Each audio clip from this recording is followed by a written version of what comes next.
Chapter 1302. None of the customers realized that the slightly spicy soup pot was not made by Meg. Rena also smiled as she watched the customers leave with satisfied smiles on their faces. She had never experienced such bliss before. She was touched by what she had gained and gained far more than what she had given. Well done. I believe you will soon be able to support the restaurant's designated hot pot area. Meg looked at Rena and gave her a thumbs up. Thank you. Rena bowed deeply to Meg. When she signed up, she thought she could only be an ordinary waitress. She did not expect Meg to let her into the kitchen and teach her how to make hot pot. She had never expected such trust and respect. I hope my employees can become better so that they can share more of my work. In fact, I am a selfish person, Meg said with a smile. Rena also smiled. Not every boss who squeezed their employees would want to make their employees better and get along with them like friends. By the way, I didn't give you any gift when you came in. You can open it when you get home. Meg took out a small gift box and handed it to Rena. For me. Rena was a little flattered and took the gift box. Irina, who was playing with Amy behind the counter, looked at them with concern. This is a custom in my hometown. The boss will give his employees a small gift on the first day of work, Meg said calmly. He already felt some kind of unusual gaze. Thank you. Rena accepted it with a smile. This was one of the few gifts she had received. Well, you have worked hard today. Go back and rest. Come to the restaurant at 6 o'clock tomorrow morning. Don't come early. It is so cold. I want to stay in bed more. Okay, you should rest early too. Rena blushed and was a little embarrassed. R took off his apron and hung it on the side. Then, he left with Mia and the others who had already cleaned up the restaurant. What did you give little sister Rena? Irina asked with a smile as she looked at Meg, who had locked the door. I sent her an alarm clock. I'm afraid that she'll be late for work and affect the restaurant's normal business, Meg said frankly. Irina was slightly stunned. Then you're really a good boss. Yeah, it can't be helped. The blood of capitalists is originally black. Meg sighed. He also felt that it was a bit too much for him to give a clock to his employees. Rena walked quickly in the dark alley. The road was a little uneven, but fortunately there was some moonlight tonight, so she could vaguely see the situation on the road. Although the public security in Chaos City was very good, there were still some robberies and rapes in the slums in the north of the city. So, when night fell, there was no one in the alley, let alone a girl walking alone. Rena was holding a short dagger in her hand that was hidden in her big cotton-padded jacket. Last year, her boss asked her to work overtime, and she was dragged into an alley by a drunkard on her way home. She used all her strength to knock him out with a rock and escape. From then on, she would always hold a dagger in her hand whenever she walked at night. Meow. A stray cat darted across the roof at the side, and Rena immediately leaned against the wall. She also lifted her hand that was holding the knife from under her clothes. After a while, she heaved a sigh of relief after confirming that it was just a stray cat that was passing by, and there was no one else around. She continued to walk forward quickly. After passing through the long alley, there was a small bungalow in the distance. There was a dim light in the window. In the dark night, it was like a guiding light, and it made Rena's heart calm down. Why isn't Mother asleep again? Rena grumbled. She quickened her pace, and soon came to the small bungalow. She reached out and knocked gently on the door. Come in, child. The door was opened soon. Karen's, who was wearing a quilted jacket, quickly stepped aside. Mother, I told you to go to bed early. Don't wait for me. Rena walked in, closed the cold wind outside, and looked at her mother grumpily. I sleep during the day. How can I sleep at night? I didn't wait for you. Karen's waved her hand with a smile.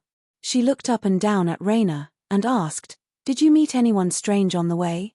No, I just met a stray cat. It gave me a fright.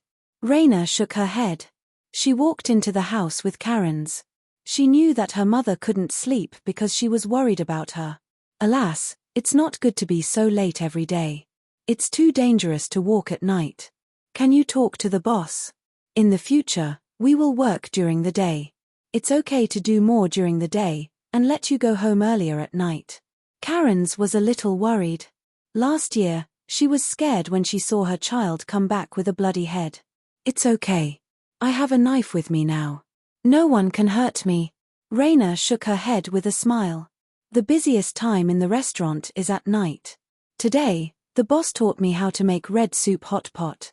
I made the mild spicy hot pot that the guests ate. Everyone said it was delicious. Karen's looked at Raina's shining eyes. It seemed that she really liked this job. She couldn't help but sigh in her heart. If it weren't for her, her child wouldn't have to live in this slum and wouldn't have to worry about being followed at night. Raina helped Karen's to sit down on the bed. She held her hand and said, "Don't worry, mother. The boss said that after I become a regular employee, he will give me a raise. At that time, we can find a better doctor to treat you. When you get better, we will move out of here and move to the south of the city." Okay. Karen's nodded and lay on the bed. After chatting with her mother for a while about what happened in the restaurant, Raina returned to her room. She put the oil lamp beside the bed and took out the gift box that Meg had just handed to her from her pocket. The gift box was the size of a palm. It was painted with beautiful blue and purple flowers. There was also a dark blue rope tied into a bow. What a beautiful box! Raina's eyes lit up. She played with the box in her hand for a while before she realized that the gift was still inside. She carefully untied the rope and slowly opened the lid. A red metallic luster lit up Raina's eyes. This is a clock. Raina looked at the red alarm clock lying quietly in the box and suddenly opened her mouth wide. It had a red metallic shell, a transparent crystal lid, a dial with numbers, and 3 golden metal needles of different lengths. The longest one was still moving, making a very soft ticking sound. Why would the boss give me such an expensive gift? Raina held the clock in her hand as if she was holding a priceless treasure. She was afraid that she would drop it on the ground. The previous boss had a clock on his desk. It was said that he had spent 50,000 copper coins to buy it. Compared to the one in her hand, it was much more bulky and ugly. How much did this clock cost? Raina didn't dare to think about it. She immediately closed the lid and tied the rope again. She had to return it to the boss tomorrow morning. She couldn't accept such an expensive gift. After solemnly putting the clock on the bedside, Raina found that a note had fallen on the bed. She picked it up and looked at it. There was a beautiful handwriting on it. "Raina, remember to set an alarm clock. Come to the restaurant at 6 o'clock sharp, Meg." Chapter 1303. After an hour of mental struggle, Raina finally decided to carefully take the alarm clock out of the box. Following the instruction manual, she set the alarm clock at 5:30 a.m. She then carefully placed the alarm clock at the head of the bed, extinguished the oil lamp, and lay back on the bed. Listening to the light ticking of the clock, Raina, who was tired from the day's work, quickly fell asleep. Ding-ling-ling. Early the next morning, Raina was woken up by a clear ringing sound. When she sat up in bed, she looked around in surprise. After a while, she realized that it was the alarm clock at the head of the bed. She picked it up and looked at it. Using the dim light from the window, she saw that the hand had just reached 5:30 a.m. Wow, it really did ring at 5:30 a.m. This alarm clock is amazing. Raina's eyes lit up. It was much better than the rooster next door. Their rooster would sometimes crow in the middle of the night, making people unable to tell when it was really daybreak. All right, I've used it all day. It's time to return it.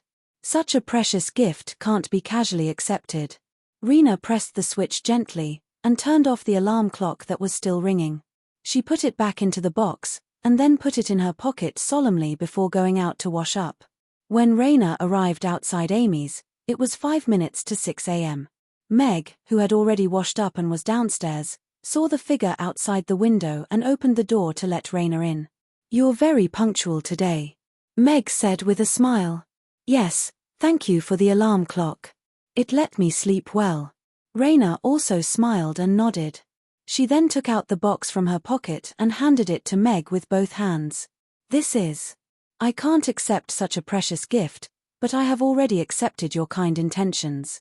Thank you very much," Raina said with a serious face. Meg fell into deep thought as he looked at the alarm clock. If this alarm clock was replaced with a spring, it could be sold for 50,000 copper coins in this world. With its beautiful appearance, it should be able to attract the attention and love of girls. However, he had spent 25 copper coins to buy this from the system. Because he was worried that Raina would feel pressured, he had specially chosen a simple and cheap design. He did not expect that this lass would give it back after using it for a day. I don't have the habit of taking back the gifts I've given out. Meg shook his head and looked at Raina with a smile. And I was going to inform you of another thing today. From tomorrow onwards, you will be fully responsible for making breakfast for the cleaners, providing the kanji with pork and century egg for breakfast in the restaurant, and independently supporting the designated hot pot area of the restaurant. Therefore, this alarm clock is not only a gift, but also a guarantee that you can arrive at the restaurant at the correct time to serve the guests. Raina looked at Meg in shock. She almost could not believe what she had just heard. From tomorrow onwards, I plan to go out. As I don't know how many days I will be gone, closing the restaurant is not very friendly to the guests. Currently, the only dishes that can meet the standards of hospitality are your hot pot and Phyllis's roast beef kebabs. Therefore, the restaurant can only be handed over to you for the next few days, Meg explained with a smile. But I've just learned how to make the mildly spicy hot pot. You said that the kanji with pork and century egg is still not good enough. Raina said worriedly. So, I hope that you can really master the kanji with pork and century egg this morning. Otherwise, I can only remove it from the temporary menu. Raina looked at Meg. After hesitating for a while, she nodded. I will work hard. Okay, then let's start today. Meg nodded. He was very satisfied with Raina's attitude. The cleaners' breakfast was made by Raina under Mag's guidance. The cleaners, who had been eating porridge with egg for a month, praised Mag as usual after they finished their porridge. They didn't find anything different from before. Meg also had a bowl of kanji himself. He gave Raina a thumbs up, and said with a smile, very good. You will be able to master the subtle differences in the heat after cooking it a few more times. Okay. Raina nodded. She looked more confident. During breakfast, Meg announced to everyone that he would be going out the next day. The date of his return was not set yet. Raina and Phyllis would be in charge of the restaurant. They would use the temporary menu to let the restaurant continue operating. However, because there were too few dishes to choose from, the lunch hours were cancelled. They would only provide kanji with pork and century egg for breakfast, and hot pot and roast beef kebabs for dinner. Will the customers protest? Yarbemia asked worriedly. Especially the tofu pudding. I'm afraid those crazy women will tear down the restaurant, Barbara agreed. I think they will get used to it gradually. Meg was also not very sure. However, it was already a miracle that Raina could learn how to make hot pot in 2 to 3 days, and let the designated hot pot area continue operating. He could not ask for more. It might be easier in the next few days. You can adjust your rest days according to the restaurant situation. I will leave it to you to adjust yourselves, Meg said to everyone. In that case, the ice cream shop can be open for a longer period of time every day, Yarbemia said thoughtfully. In the afternoon, Irina told Meg that the night elves had already arrived at Chaos City, and had obtained permission to enter the city. They were already at the City Lord's castle. You can go and meet up with the night elves first. I will make a trip to the City Lord's castle and act according to the original plan. Meg told Irina, and arranged for Raina to practice on her own. He pushed his bicycle out, and went straight to the City Lord's castle. Mr. Mac, why are you here? Meg bumped into Michael, who was riding back, when he arrived at the City Lord's castle. City Lord. Meg nodded slightly, and then smilingly said, I heard that a new batch of elves came to Chaos City. I recruited a good elven employee through the City Lord's castle's job fair previously, so I specially came over to take a look. The factory I invested in the north of the city is about to be completed, and it needs a batch of employees. Mr. Mac is quite well informed. I came back precisely because of this. Why don't we go and take a look together? Michael said to Meg with a smile, but he was criticizing him in his heart. You rascal, Aren't you here to help your wife get people? Then, I'll have to trouble you, City Lord, Meg said with a smile. He parked his bicycle at the City Lord's castle's entrance, and followed Michael in. The whole recruitment process was very smooth, so smooth that Meg felt that the City Lord's castle was going easy on him. They handed over all 1,125 night elves to him, and even gave them temporary residence permits in Chaos City. They completely ignored the other bosses who came to recruit them, even if they offered better conditions. Our City Lord's castle is only responsible for building the platform. We have to respect the elves' wishes. If you have any ideas, you can ask them personally if they are willing to accept your job. The City Lord's castle's staff left right away after saying that. The bosses who were unwilling to give up went forward to offer better conditions, but they were all rejected by the elves they chose without any reason. Meg, who was being looked at with envy and jealousy, smiled at the elves, and said, "Thank you very much for trusting me and choosing me. Let me bring you to your dormitory now." Book Guest Residence Reading Website. Chapter 1304. The Dwarven construction team had already completed the renovation of the 2 dormitory buildings and the construction of the main dormitory building in advance. Only the factory workshop was left with the finishing touches. And after the system received Meg's prompt, it also quickly renovated the dormitory. It installed wooden beds, showers, toilets, and a full set of bedding and daily necessities. Every floor was also connected to underground water that could be directly used for drinking. Among the 1,000-odd night elves, there were very few female elves. There were only 150 of them, so they were allocated to the smaller dormitory building. Meanwhile, the male elves stayed in the main dormitory building, and there was a spare dormitory building next door. Meg didn't have to do the task of allocating the dormitories and beds. Irina's adjutant had already arranged everything for them. Meg's job was mainly to gather everyone together and explain to them how to use the showers and toilets, as well as how to gently turn on the tap to get the water they needed for daily life and drinking. The tap that could be turned on gently and the toilet that could be flushed at any time brought great novelty to the elves. Meanwhile, the elves who had been fighting in the underground caverns for over a month, and had been rushing south all the way, couldn't wait to take a shower and wash off the filth on their bodies. Work clothes and a set of pajamas have been placed in your cabinets. At the same time, there are also 1,000 copper coins in cash. If you need to buy new clothes, you can go to Chaos City's market to buy them. Of course, the next payment will only be paid next month. How to use it is up to you. Meg stood on the high platform and smilingly said to everyone, "All right, everyone can go take a shower, and then have a good sleep." All the elves thanked Meg, and prepared to leave for their showers. Wait a minute. At this moment, Irina, who had been silent all this while, walked up to the high platform. All the elves stopped in their tracks immediately, and looked at Irina respectfully and fervently. They could only come to Chaos City because of the princess. The night elves will be stationed here for a period of time. I'm very grateful to Mr. Meg for taking us in and giving us a job where we can earn income from our labor. I'm also grateful to Chaos City for accepting us into the city despite the pressure and giving us protection. Irina looked at all the elves, and solemnly said, "So, I request all the night elves to abide by Chaos City's order and laws. Respect your work, and live as normal as possible before you are summoned by the organization." "Yes." The elves replied in unison. Meg, who had already arrived below the stage, looked up at Irina. At this moment, she exuded the aura of a queen, making people want to look up and kneel down. "Let's disperse." Irina raised her hand, and the elves left the scene. After that, Irina briefed the head guard on the arrangements for the night elves for the next few days. The factory wasn't completed yet, so the elves could only wait for their mission. Firis would come and cook for the elves, and the big empty space behind the factory would be a good choice for the training ground. Anyway, there was no one nearby.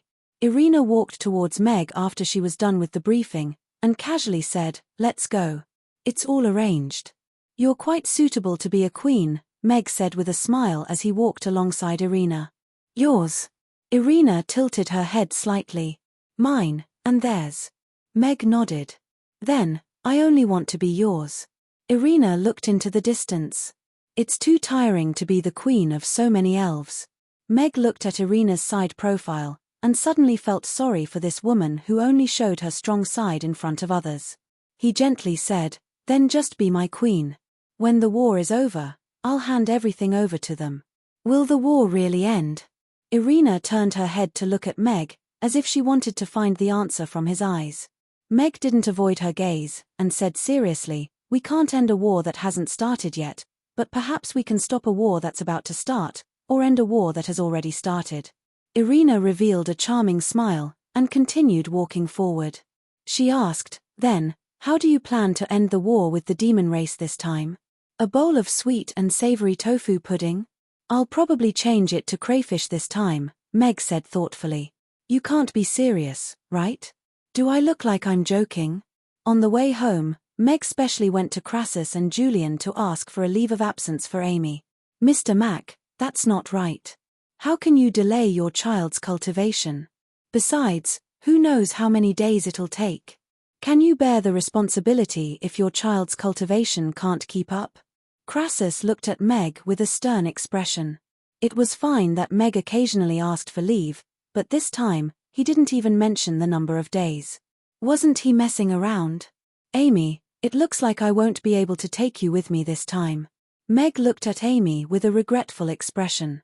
Amy put her hands on her hips, and looked at Crassus with a serious expression. "Master, I'm seriously warning you.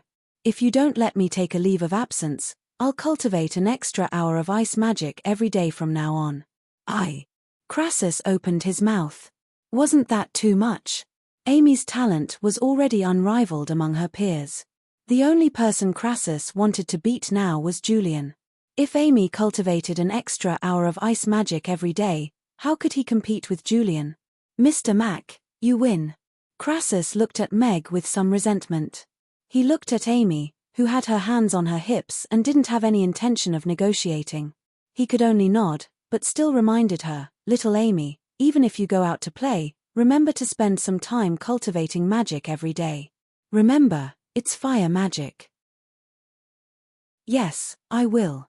A smile appeared on Emi's face as she nodded her little head. When Meg brought Amy home, they passed by the magic potion shop, and also went in to ask for a leave of absence. "Don't worry, Master Julian. I'll cultivate an extra hour of ice magic every day." Amy didn't forget to shout inside the magic potion shop. After closing for the night, Meg handed the restaurant keys to Raina. From tomorrow onwards, she would be in charge of Amy's.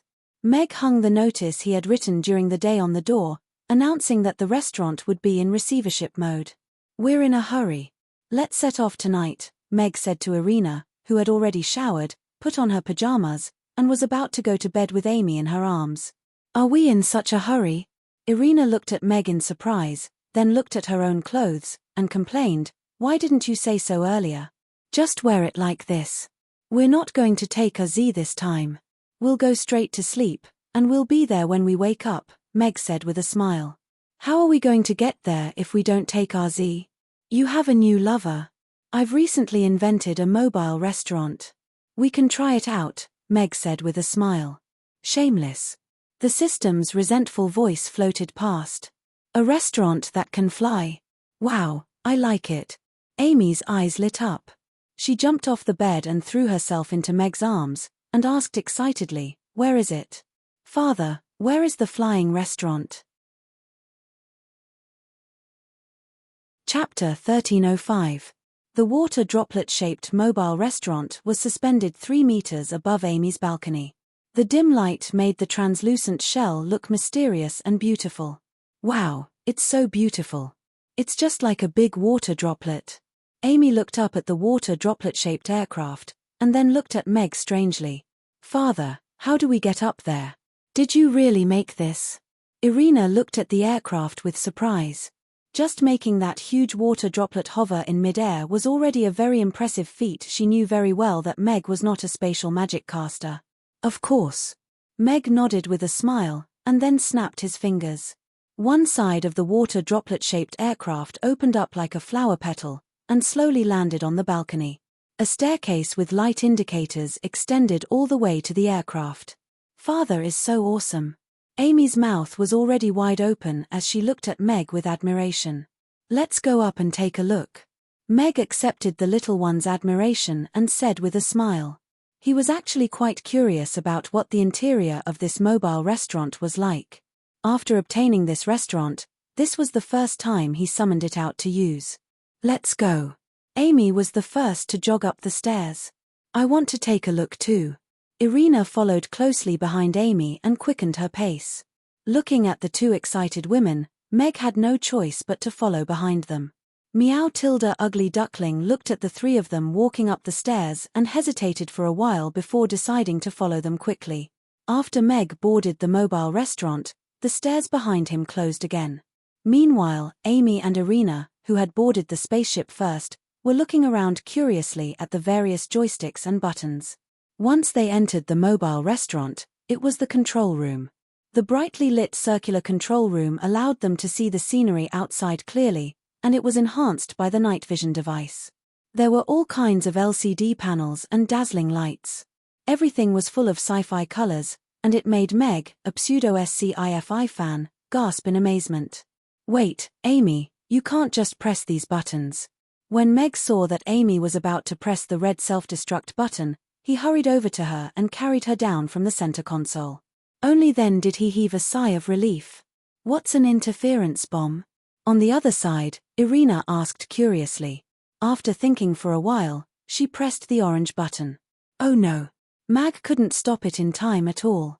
Hundreds of cannons appeared around the aircraft, and beams of dazzling fire shot out from the cannons into the sky. Then, they exploded and turned into beautiful fireworks. "It's so beautiful," Amy exclaimed as she leaned against the glass and looked at the beautiful fireworks. "Yes, so beautiful." Irina's eyes also lit up, and a smile appeared on her face. "Reloading interference bomb, 1 million copper coins." The system's voice rang in Meg's mind. The corner of Meg's mouth twitched, but when he saw Irina and Amy smiling happily, he could only pretend that nothing had happened.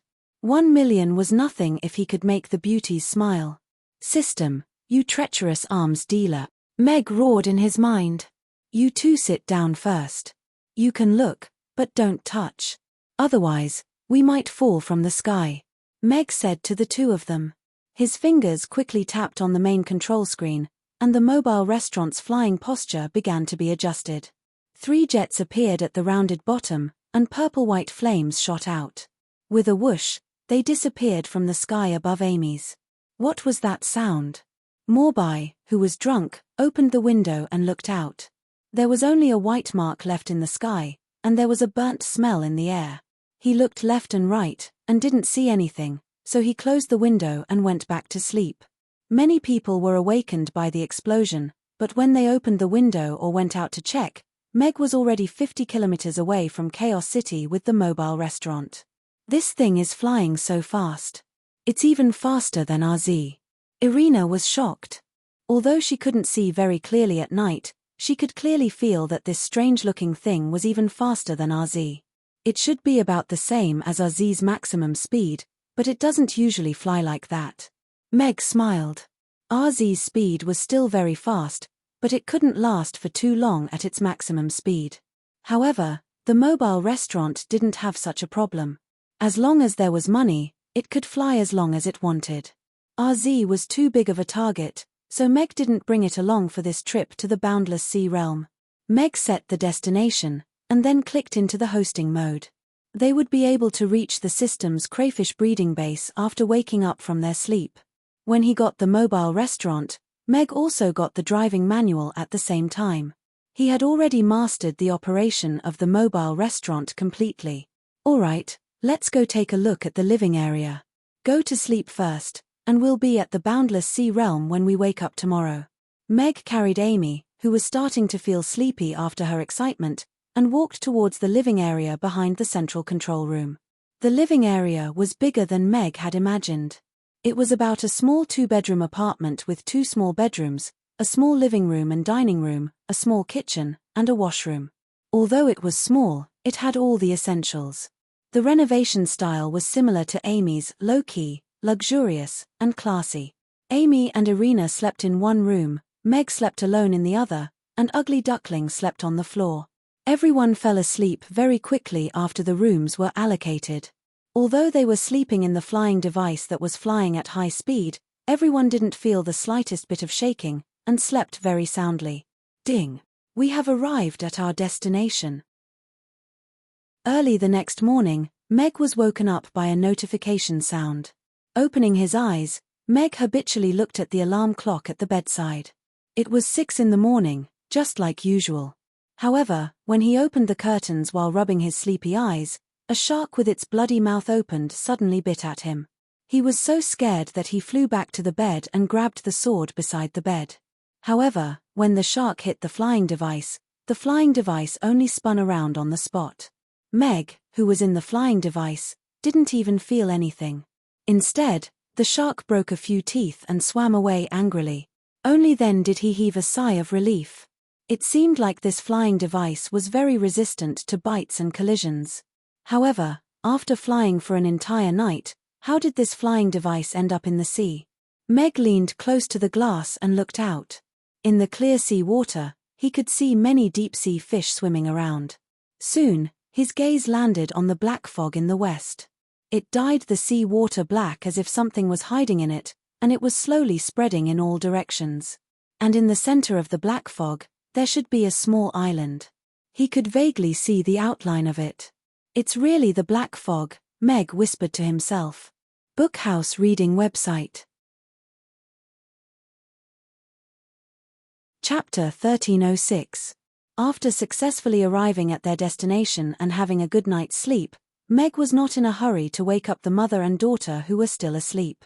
He changed into his chef's uniform and went to the kitchen to make breakfast. There were not many ingredients in the fridge, but they were quite complete. Meg made a pot of congee with pork and century egg and fried dough sticks. How did we get underwater? Irina held Amy's hand and walked to the kitchen door.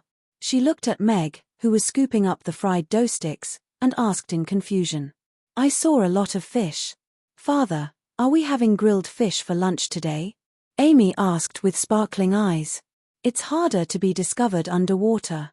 We're already near the black fog. Meg first answered Irina's question, then looked at Amy and nodded. If Amy wants to eat, then let's have grilled fish for lunch. Okay. Amy nodded happily. Black fog. Irina walked to the side of the restaurant and looked out through the transparent wall. She soon noticed the surging black fog in the distance. Although it was hundreds of meters away, she could still feel the disgusting aura of death. Let's have breakfast first. After breakfast, we'll go and check out the situation. The black fog is larger than I expected. Besides, we need to know where we are now, Meg said to Irina. Okay. Irina nodded and brought Amy to wash up. Then, they ate the breakfast that Meg had made. After breakfast, everyone went to the central control room. Meg cancelled the takeover mode and manually drove the mobile restaurant slowly toward the black fog. He stopped 100 meters away. After getting closer, the surging black fog became clearer. The black fog was as thick as black ink. Just looking at it made people feel a sense of frustration. Should I use the holy light to clear it? Irina asked. Let me check it out first. Meg shook his head. His finger slid on the screen, and he called out the tripod drone. He clicked to launch it. A small water droplet-shaped submarine was ejected, and steered toward the black fog silently. Soon, the big screen in the central control room showed the images sent back by the submarine. All kinds of fish could be seen clearly. Ugly Duckling lay in front of the screen and tried to grab those fish with its fat claws and stuff them into its mouth. Is this your new pet? Irina looked at the image in astonishment. This was the first time she had seen a magical beast that could transmit images back from such a long distance. Sort of. Meg nodded. He did not know how to explain the existence of such advanced technology. The image turned black as soon as the submarine entered the black fog. However, the camera mode was quickly changed to infrared mode. There were still all kinds of fish in the surging black fog. However, there seemed to be some strange changes in their appearance and bones. They grew sharp teeth, and they were attacking and swallowing each other in the black fog. Meg saw a huge crayfish using its pincers to snap a conger eel. There were also many fish that attacked the small submarine. However, they were easily dodged by the accelerated submarine. "These fish look so scary," Amy said fearfully as she curled up in Irina's arms. "Could it be because of the black fog?" Irina looked at this scene with a grave expression. Those fish that were swallowing each other seemed to have lost their minds. "That's most likely the case. It seems like the influence of the black fog is more serious than we thought." Mag also nodded with a grave expression. Right now, the black fog only had a radius of several hundred meters, and only a school of fish was affected. If the black fog expanded and engulfed some of the more powerful species, the consequences would be unimaginable. The small submarine quickly reached the shore. A bamboo dragonfly-shaped propeller appeared on top of the water droplet. It silently rose into the air and activated the aerial photography mode. The island was not large. It was an irregular circle with a diameter of less than a kilometer. The black fog had already shrouded the entire island and was spreading in all directions with the island as the center. Through the infrared camera, they could see a group of monkeys on the island. Just like the school of fish at the bottom of the sea, the monkeys were also killing each other. Mutilated monkey corpses could be seen everywhere. Some of them were even 3 meters tall. After swallowing each other, these monkeys seemed to have evolved.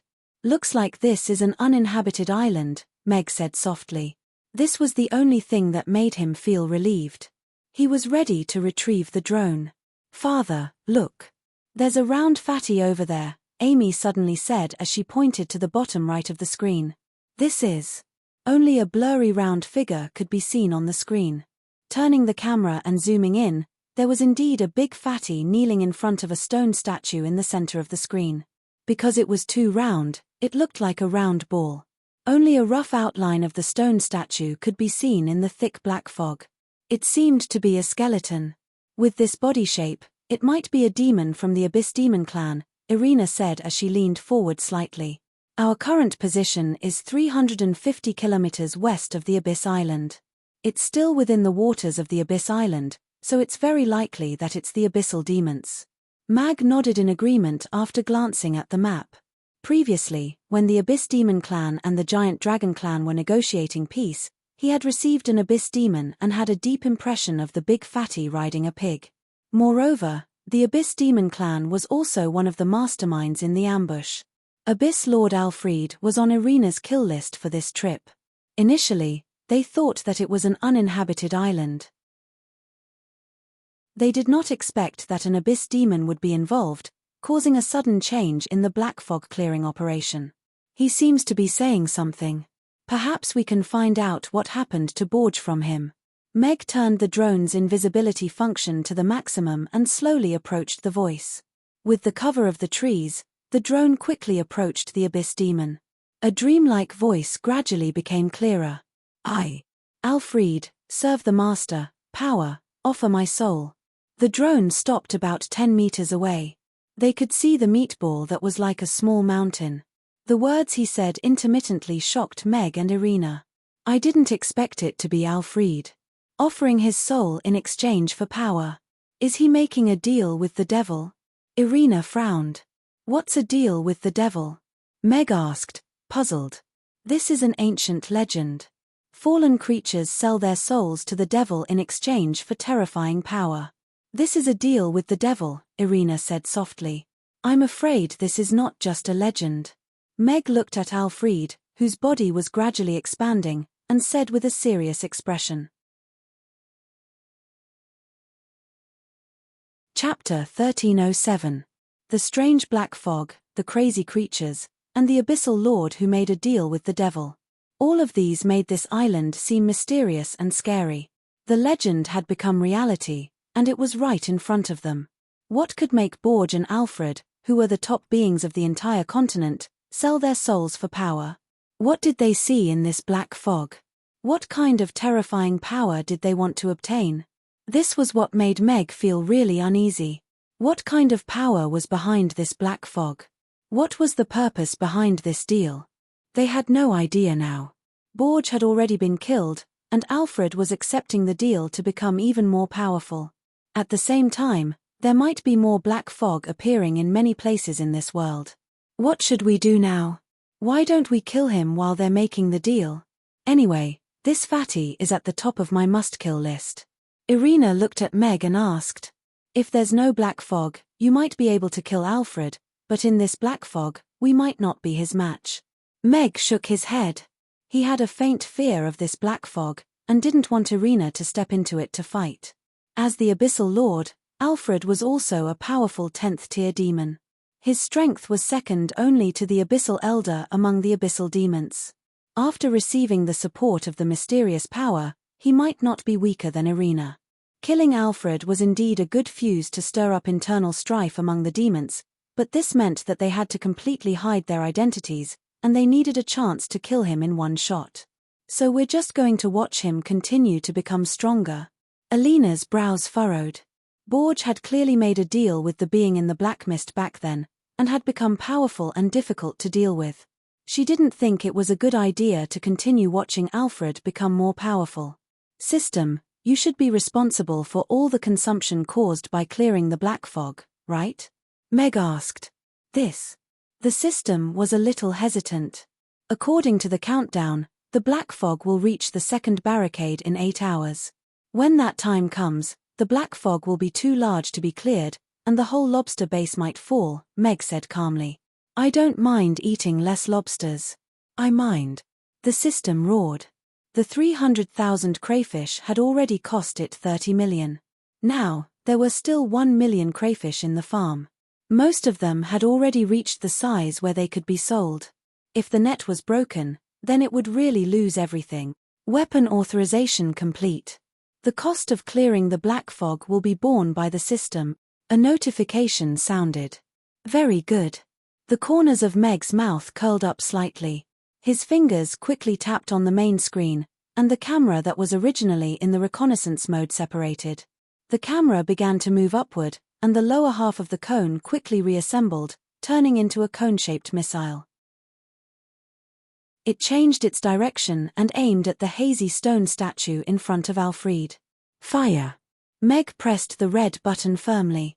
Red flames shot out from the bottom of the missile, and the spiral-shaped projectile spun wildly as it flew toward the stone statue. The moment the missile ignited, the intense flame fluctuations also alarmed Alfred. Its large and fat body nimbly turned around, and its red eyes stared at the small silver thing that was moving at a terrifying speed. A trace of surprise and anger appeared in its eyes, and its large hand that was like a millstone fiercely slammed down on the missile. Boom! The millstone-like hand slammed the missile into the ground, but the missile's trajectory did not change. It still accurately hit the hazy stone statue, and then it exploded with a loud bang. From the slightly shaky image transmitted by the camera, a red mushroom cloud could be seen rising from the center of the island.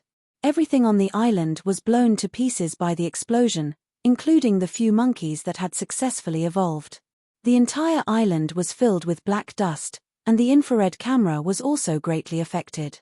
The aftermath of the explosion spread to the bottom of the sea, and the frenzied fish in the black fog were almost all shaken to death. Countless marine fish scuttled past the mobile restaurant and fled in the opposite direction.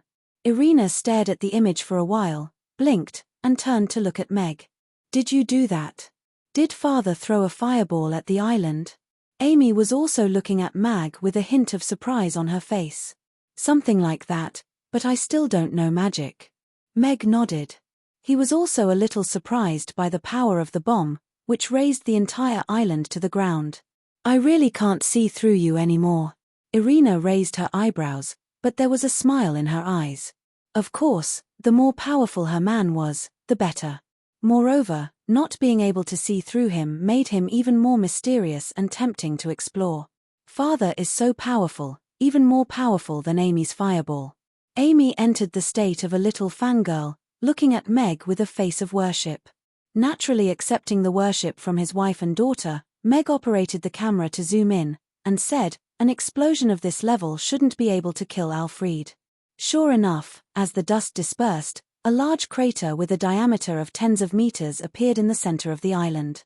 Alfred's image quickly reappeared in the center of the crater. Although his injuries could not be seen clearly, overall, there were no missing arms or legs. This is really a top tank. Meg pursed his lips. An explosion of this level could even make a hole in a steel plate, but this guy was in the center of the explosion and was completely fine. His defense could not be simply described as amazing. However, the mysterious stone statue that originally stood in front of him was blown into rubble. The strange thing was that the stone statue did not explode into powder like the surrounding stones. It was only shattered into a dozen or so pieces of black gravel of different sizes. Moreover, it was attracted by a mysterious force and began to approach at a speed visible to the naked eye. "Who is it? Who dares to ruin my business?" Alfred let out a roar, holding a huge iron rod, his red eyes sweeping left and right. He had been preparing for 3 days and 3 nights. Just as he was about to succeed, the transaction had been interrupted. He had only accepted half of that formidable strength. As long as he accepted the other half, he could become the strongest master of the Abyssal Demon race, or even the entire Abyssal Demon race. The fireball from before was about the 8th level of damage. Which blind guy dared to ruin his business? Alfred strode around the island and did not find any other demons. It seemed that the guy released the fireball and ran away. Could it be the guy from the Flaming Demon clan? Alfred returned to the crater and frowned as he muttered to himself. He glanced to the west, which was only 100 miles away from the Flaming Island, and said fiercely, "When I absorb all the power, the first thing I will do is take care of the Flaming Demon clan." Chapter 1308. It would take at least 3 days for the broken stone statue on the ground to reassemble before the transaction could be opened again. "I must go back to participate in the Abyss Feast today." Alfred anxiously walked a few laps around the stone statue fragments, summoned a ferocious 3-headed hellhound to guard the island, and left on a huge demonic beast. This 3-headed hellhound was a level 8 demonic beast that only recognized him as its master. Anything that entered the island would be torn to pieces by it. "Okay, it's time for us to do it." Meg looked at Alfred in the image and said with a smile. He could easily deal with a level 8 or level 3 hellhound.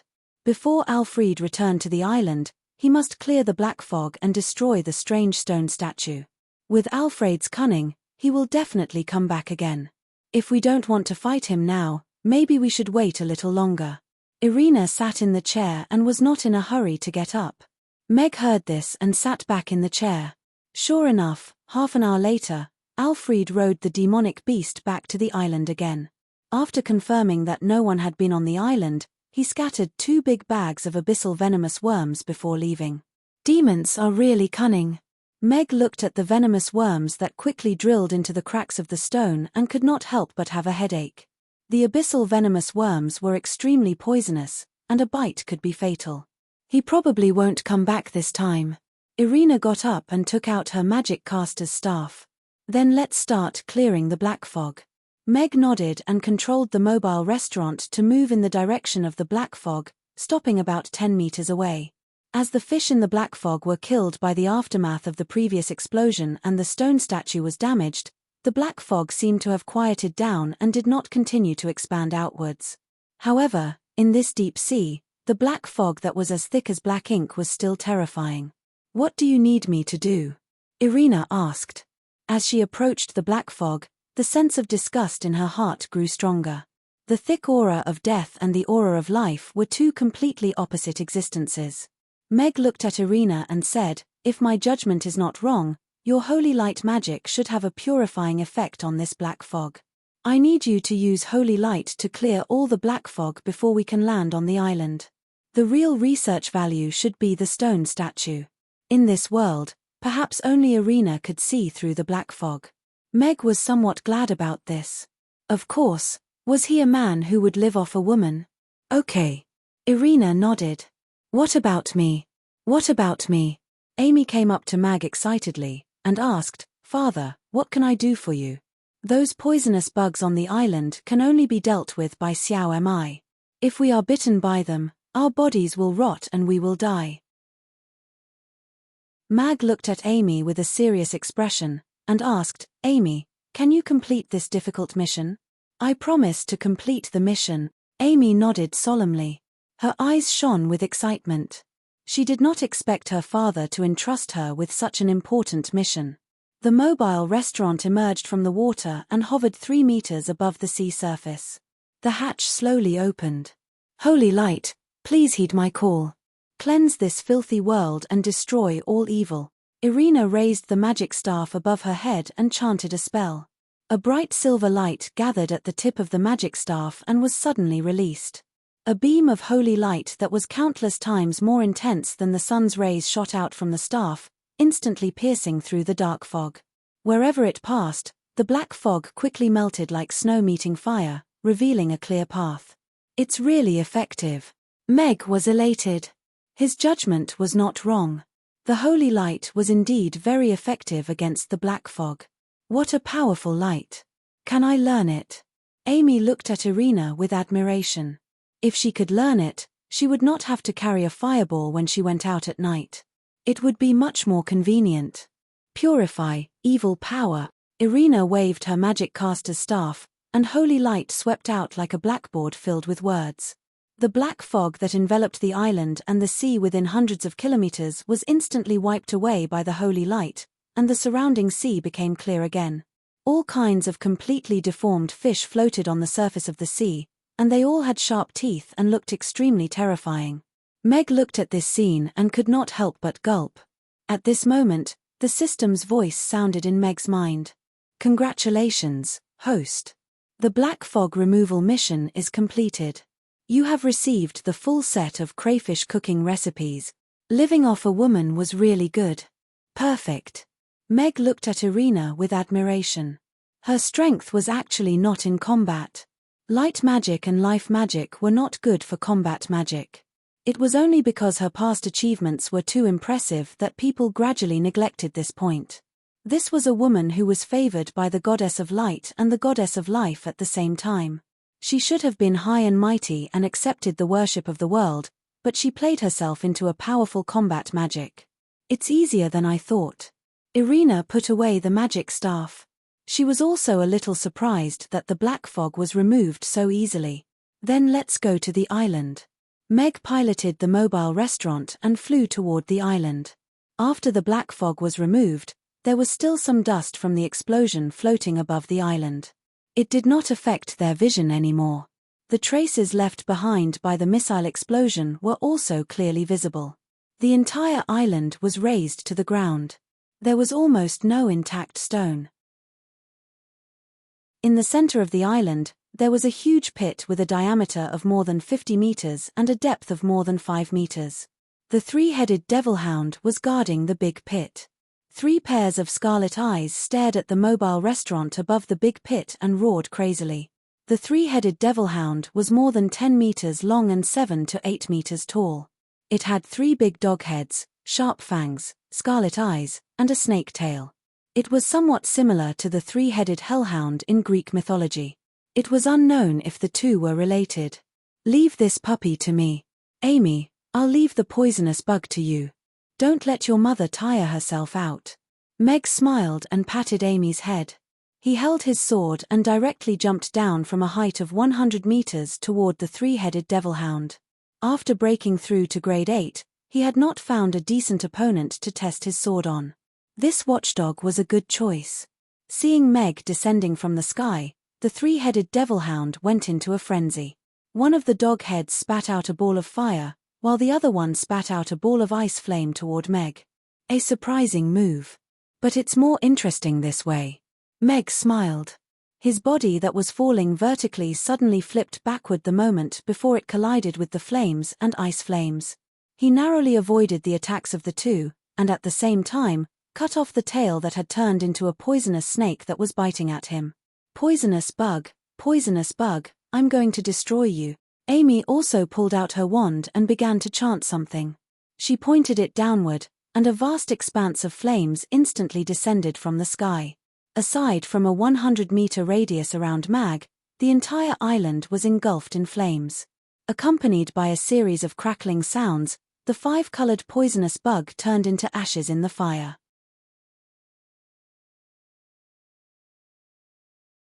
Chapter 1309. The python-like viper was cut in half by the sword. The three-headed hellhound let out a roar, and the three ferocious dog heads turned at the same time, biting towards Meg. Mag dodged to the side to avoid one of the dog's heads. He leaped up and stomped the dog's head in the middle into the ground. His body suddenly rose up, and he avoided the dog's head that was coming at him from the side. He landed on the dog's back, and stabbed his sword into the three-headed hellhound's spine. The huge three-headed hellhound let out a scream, and fell to the ground. It whimpered a few times, and then completely stopped breathing. Mag landed on the ground lightly. He swung his blood-stained longsword downwards, and nailed the venomous snake that was still trying to ambush him to the ground. He glanced at the dead three-headed demon hound, and shook his head disinterestedly. The growth of a knight's strength depended on the improvement of speed and strength through cultivation, as well as the mastery of combat skills through comprehension of battle. Powerful knights generally had powerful and gorgeous combat skills, such as flame-devouring wave, battle chi-horse, cross out this one, but Meg was a little special. The combat skills created by Alex were not gorgeous, and sometimes he even doubted whether they could be called combat skills. There were no resounding names of combat skills, nor were there any gorgeous special effects. There were some that raised the body's strength and speed to the extreme, and used the simplest and most effective sword. Just like the sword he used to kill the three-headed hellhound, it was an ordinary sword, and even a level 1 knight could use the same move. Against a magical beast of the same level, he almost didn't waste a trace of strength, and used the simplest way to kill it. This was his fighting style. Father is getting more and more powerful, such a scary big dog, and he killed it in an instant. Amy clapped her little hands and shouted. In the past, when they went out, they were chased by the big pig, but now their father could easily kill them. Irina's face also showed a trace of a smile. The familiar fighting style, the seemingly simple sword, whether it was the grasp of timing or the search for the fatal point, he was still the most powerful knight. Come down. Meg waved at the mobile restaurant, and the suspended restaurant quickly descended, stopping 3 meters from the ground. The spiral ladder slowly lowered, and Irina held Amy's little hand and walked down. Be careful, there may be poisonous insects here. Meg reminded, and walked towards the broken stone statue in the middle of the big pit covered in a layer of black fog. From the fragments, the stone statue should be about 3 meters tall. The head that fell to the side was still intact, it was a skull, and 2 red stones were embedded in the deep eye sockets, still emitting a faint light. What is this thing? Meg walked forward, stood, and stood, and stood, 3 meters away, and squatted down to look at the skull. The skull's carving was a little rough, but it looked very old, and it should have existed for a very long time. Moreover, there were some earthworm-like words carved on the side of the face, and it looked very different from the continent's common language. Meg stared at the words seriously, and the stone statue's eyes suddenly flashed red, and Meg felt as if his spirit was sucked into a whirlpool, and with a wave of dizziness, he arrived in a huge black stone hall. The stone hall was more than 10 meters tall, built with huge black stones, and the walls were lit with ghostly green flames. In the middle of the empty hall stood only Meg alone, and he looked particularly small. At the end of the hall, there was a huge stone chair, and a tall skeleton, wearing a black cloak, sat on the stone chair, looking at Meg with scarlet eyes, and a low voice sounded, "Young man, do you desire power? System, there's someone here who stole your lines." Meg curled his lips, and looked at the skeleton sitting on the chair. Could this be the legendary Bone King? This skeleton looked very similar to the stone statue from before, and he was pulled into this mysterious space for no reason when he was observing the mysterious words on the stone statue's head. It seemed that this should be the mysterious person behind the black fog. What a straightforward opening. If he had just arrived in this mysterious space, he might have been hot-headed, and it might have been another brutal reincarnation story. Seeing that Meg didn't answer, the skeleton's eyes flashed red, and scenes began to appear in Meg's mind. In the northern snowy plains, a pack of brutal snow wolves madly chased nomads. The horses couldn't escape the pursuit of the snow wolves, and the nomads were pounced on one by one, and then they were eaten by the snow wolves.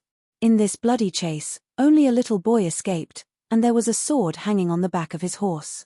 Meg recognized it. It was the Tiendu sword. This was what happened to Alex when he was young.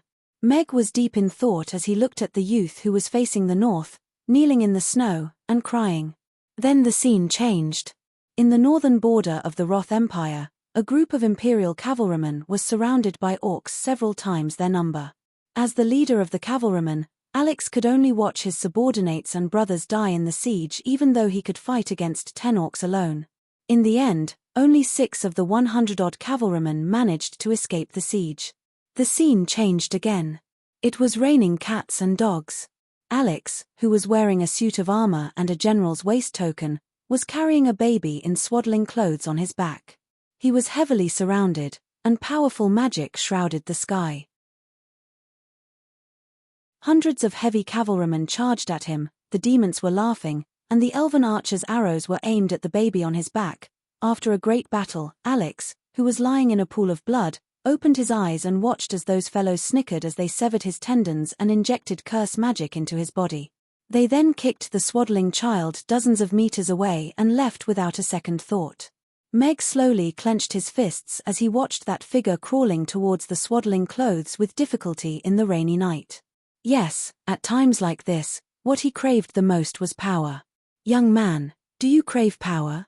The seductive voice sounded in Meg's ears again. "Accept my deal and become my servant. You will become the most powerful person in this world and kill these fellows easily." That voice continued to tempt Meg as though it was directly in his mind. Who would be able to withstand such a trick? Meg raised his eyebrows slightly. If he had only seen those scenes from a third person's perspective, he might have agreed at all costs. However, he was not Alex, after all.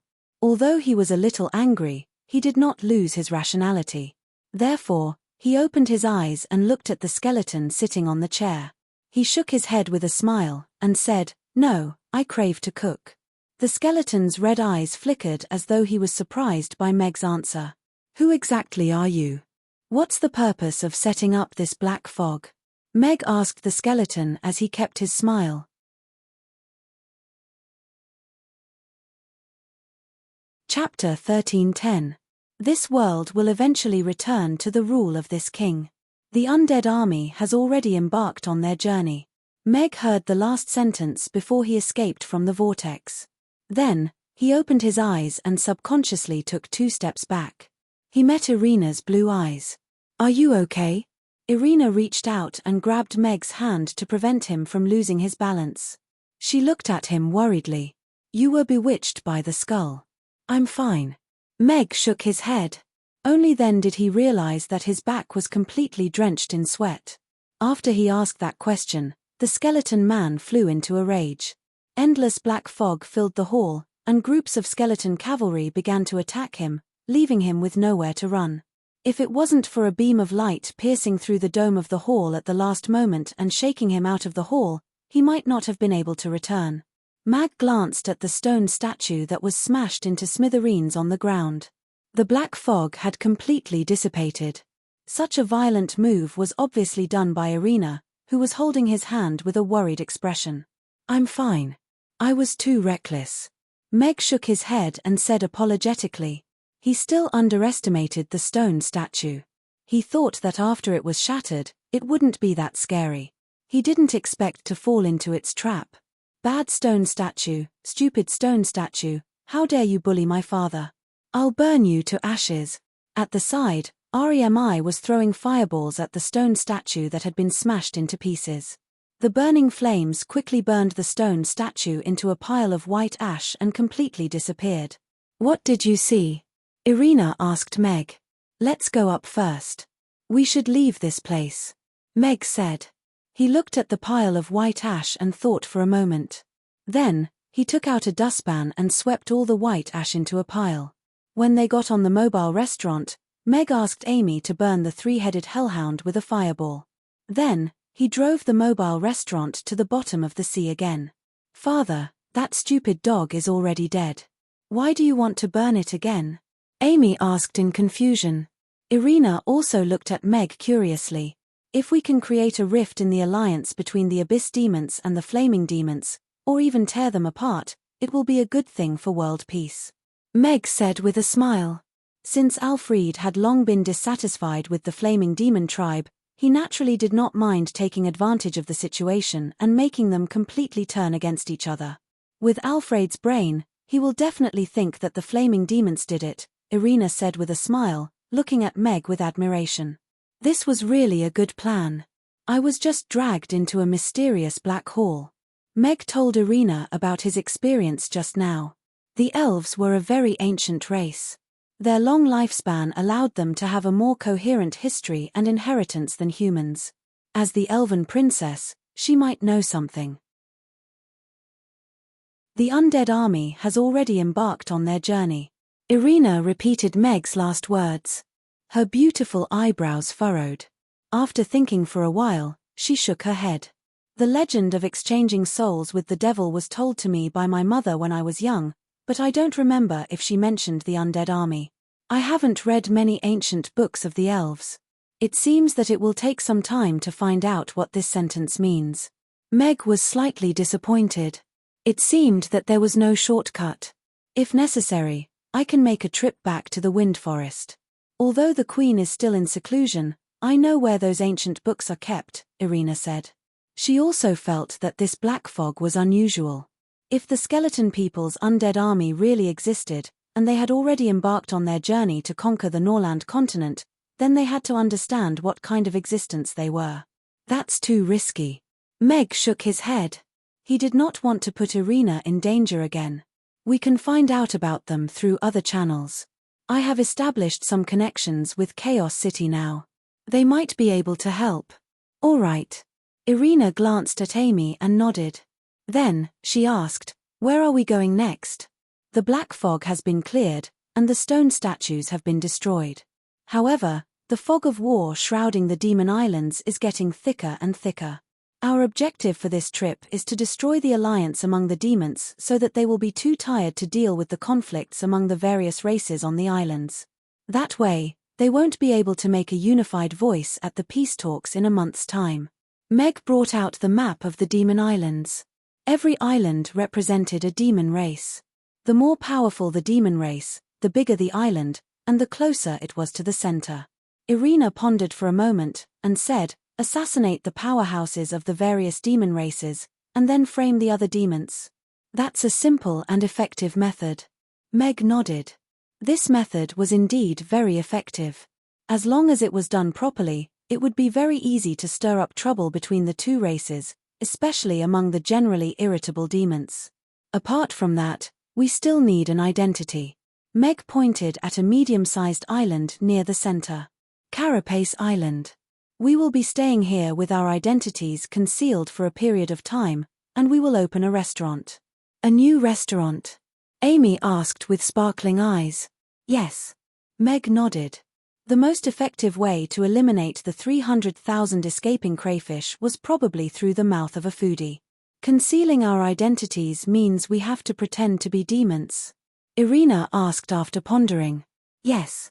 That way, we won't be noticed easily. Meg nodded.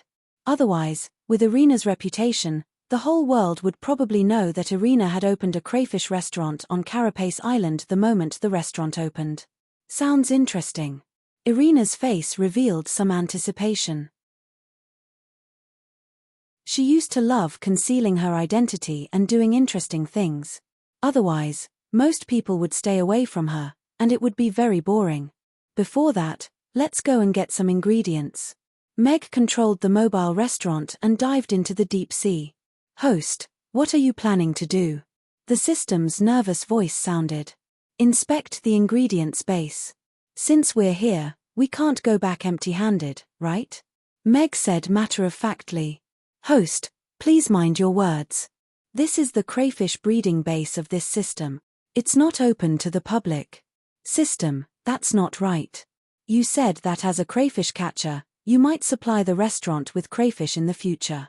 Out of responsibility to the customers, shouldn't I personally see how you breed the crayfish? As a chef with principles, shouldn't I take the lead and test the poison first? If you do that, then I don't want your crayfish anymore, Meg said with a pout. The system was silent for a long time, and then a notification that the access was opened sounded. After passing through the transparent net, A group of palm-sized, arm-length prawns swam past the mobile restaurant slowly. Damn! They're so big. Meg exclaimed as he looked at the big prawns that had the size of an Australian lobster and the appearance of a crayfish. There are so many big prawns. Amy also threw herself in front of the glass wall and swallowed her saliva. She turned to look at Meg and said, "Father, let's not have grilled fish for lunch today. Let's have these big prawns." Bookhouse reading website.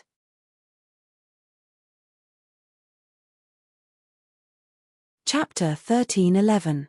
The mobile restaurant was equipped with a catcher. Catching the large number of crayfish was naturally a piece of cake. Meg caught dozens of crayfish in a short while. Before he could enjoy himself, the mobile restaurant was forcefully removed from the crayfish breeding base. "System, you're too stingy. I only caught a few crayfish. I just helped you recover tens of millions of losses." Meg pouted and complained. The average net weight of the crayfish in the breeding base is more than 1 kilogram. The host has already caught 35 crayfish. It's enough for the three of you to eat for 2 to 3 days. "Host, please don't be greedy." The system protested sternly. Meg looked at the crayfish that were tightly squeezed in the water tank next to him. There was really no place to keep them if he caught more. "All right, but don't tell me that we really have to catch every last one of these 300,000 crayfish. If that's the case, I guess I'll have to be a crayfish catcher here for the rest of my life," Meg asked. In order to prevent random hybridization from causing genetic mutations, most of the crayfish have been sterilized. However, among the crayfish that I kept as breeding crayfish, there were more than 100 that escaped from the net. In order to prevent these crayfish from becoming an invasive species, the host's main target is these 100 breeding crayfish. Meg looked at the crayfish that were raising their pincers and smashing the tempered glass loudly. Normal fish and crayfish were no match for them. "System, this is a foreign world. There's no lack of demonic beasts at the bottom of the sea, right? Although these crayfish have become giant crayfish, isn't it a little too much to say that they're invincible?" Meg frowned. Although 100 breeding crayfish did not sound like a lot, there was no difference between finding 100 breeding crayfish and 300,000 crayfish in this vast sea. In order to let these crayfish have better environmental adaptability and increase their survival rate, I added a layer of paralyzing toxin on their outer shell when I was adjusting their genes. Once touched, it will cause paralysis or even coma. That's why normal demonic beasts and fishies wouldn't eat them as food. You're really a fucking genius. However, the toxin will disappear after heating them to 100 degrees Celsius. The system added. Meg looked at the crayfish that were waving their pincers in the water tank and thought about how to eat them. Ugly Duckling reached its fat paw into the water tank and tried to catch a crayfish. Right at this moment, a crayfish suddenly raised its pincers and clamped its paw. Cat. Ugly Duckling jumped 2 meters into the air and brought the lobster out of the water tank with it. It crashed onto the ground with a thud. Ugly Duckling. Amy looked at Ugly Duckling's mind's eye. Bye. Of the crayfish. Of the crayfish. Of the crayfish of the mind. It fainted next to the crayfishes of its of its of its of its of the crayfish of its mind of its mind of its. Hey. Amy and Irina looked at Ugly Duckling, which had fainted, in shock. Seeing that the crayfish was about to escape, Amy skipped over and was about to hold it down. "Amy, you can't touch the crayfish with your hands." Meg walked over first and stepped on the crayfish's back. Ugly Duckling fainted. "This crayfish seems to be poisonous," Irina said as she reached out to touch Ugly Duckling. Ugly Duckling, which had fainted for 3 seconds, opened its eyes and woke up on its own. It got up from the ground and stared at the crayfish that Meg was stepping on with its eyes wide open.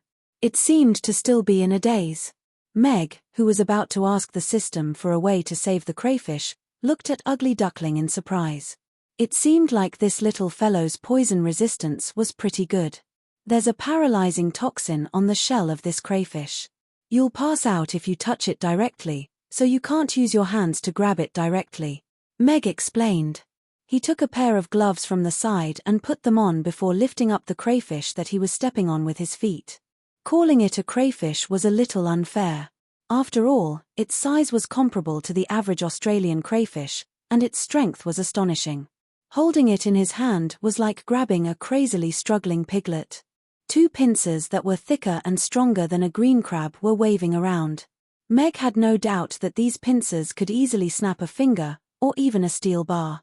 Then, can we still eat them? Amy asked worriedly. She had never eaten crayfish like this before. As long as we cook them, the toxin will disappear, and we can eat them. Meg nodded with a smile. He was also looking forward to the taste of these crayfish. That's great. Then, when can we eat them? Amy was elated as she looked at Meg expectantly. It'll take some time to get to Carapace Island, so I'll steam 3 crayfish to try first. Meg scooped up 3 crayfish from the water tank with a net, and walked towards the kitchen. The system had already given him the entire set of crayfish recipes as a reward, but he didn't have the time to check them just now. While he was processing the crayfish in the kitchen, he clicked on the shiny recipes in his mind. A huge amount of information surged into his mind instantly. The cooking experiences of the various crayfish masters and the best recipes that were selected after being picked by countless diners all flowed into Meg's mind. Although the system gave him a chance to enter the test field for the god of cookery, it was daytime now, and he had already promised to make crayfish for Amy. Hence, Meg chose the simplest steamed crayfish. The crayfish reared by the system were more special. The clear seawater and the natural stocking method made the crayfish very clean. It wouldn't be a problem even if it was directly dismembered and made into crayfish sashimi. Hence, Meg only washed it simply and poured a mouthful of 56 degrees erguatu into the crayfish's mouth. After it was mesmerized, he removed the crayfish's veins and placed it in the steamer with the ginger slices already arranged. The 3 large crayfish filled the steamer, and he covered it with the lid and steamed it on high heat. Erguatu was an ingredient provided by the system. Meg didn't like to drink liquor with a high alcohol content, but it was indeed a very good choice to get rid of the fishy smell. Although steamed crayfish was simple, the taste was determined by the dipping sauce. While the crayfish were still steaming in the pot, Meg started to mix the dipping sauce. Irina's taste was on the lighter side, and she didn't like spicy things that much. Hence, he made a dipping sauce that was light but didn't lose its taste for Irina. On the other hand, Amy's taste was on the heavier side, and she liked both spicy and sour things. She was already half a little girl who liked spicy things. Hence, he added an extra spoonful of chili powder to her dipping sauce and poured some spicy hot oil over it. The crayfish could also taste spicy. On the other hand, his taste was more varied, and he belonged to the kind that could eat anything. In order to taste the crayfish's own taste, he only added a little vinegar to his dipping sauce. Ding! The alarm clock at the side rang. Meg immediately turned off the fire and opened the lid. The aroma of wine rushed out, and 3 large crayfish that had already turned bright red appeared in front of him.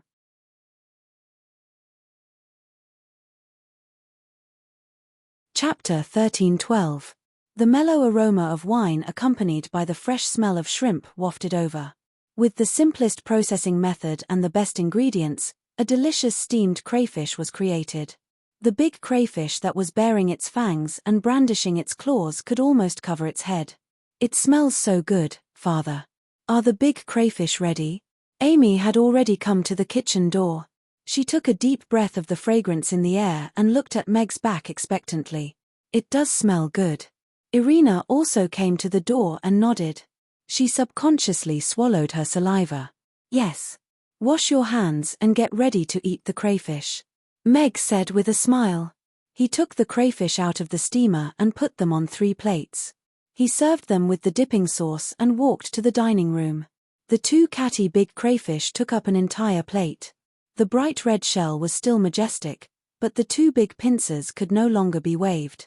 Amy washed her hands and quickly climbed onto the chair. She looked at the big crayfish with her mouth slightly open and said, "Wow, what a big crayfish. It's much bigger than the ones in the dining room."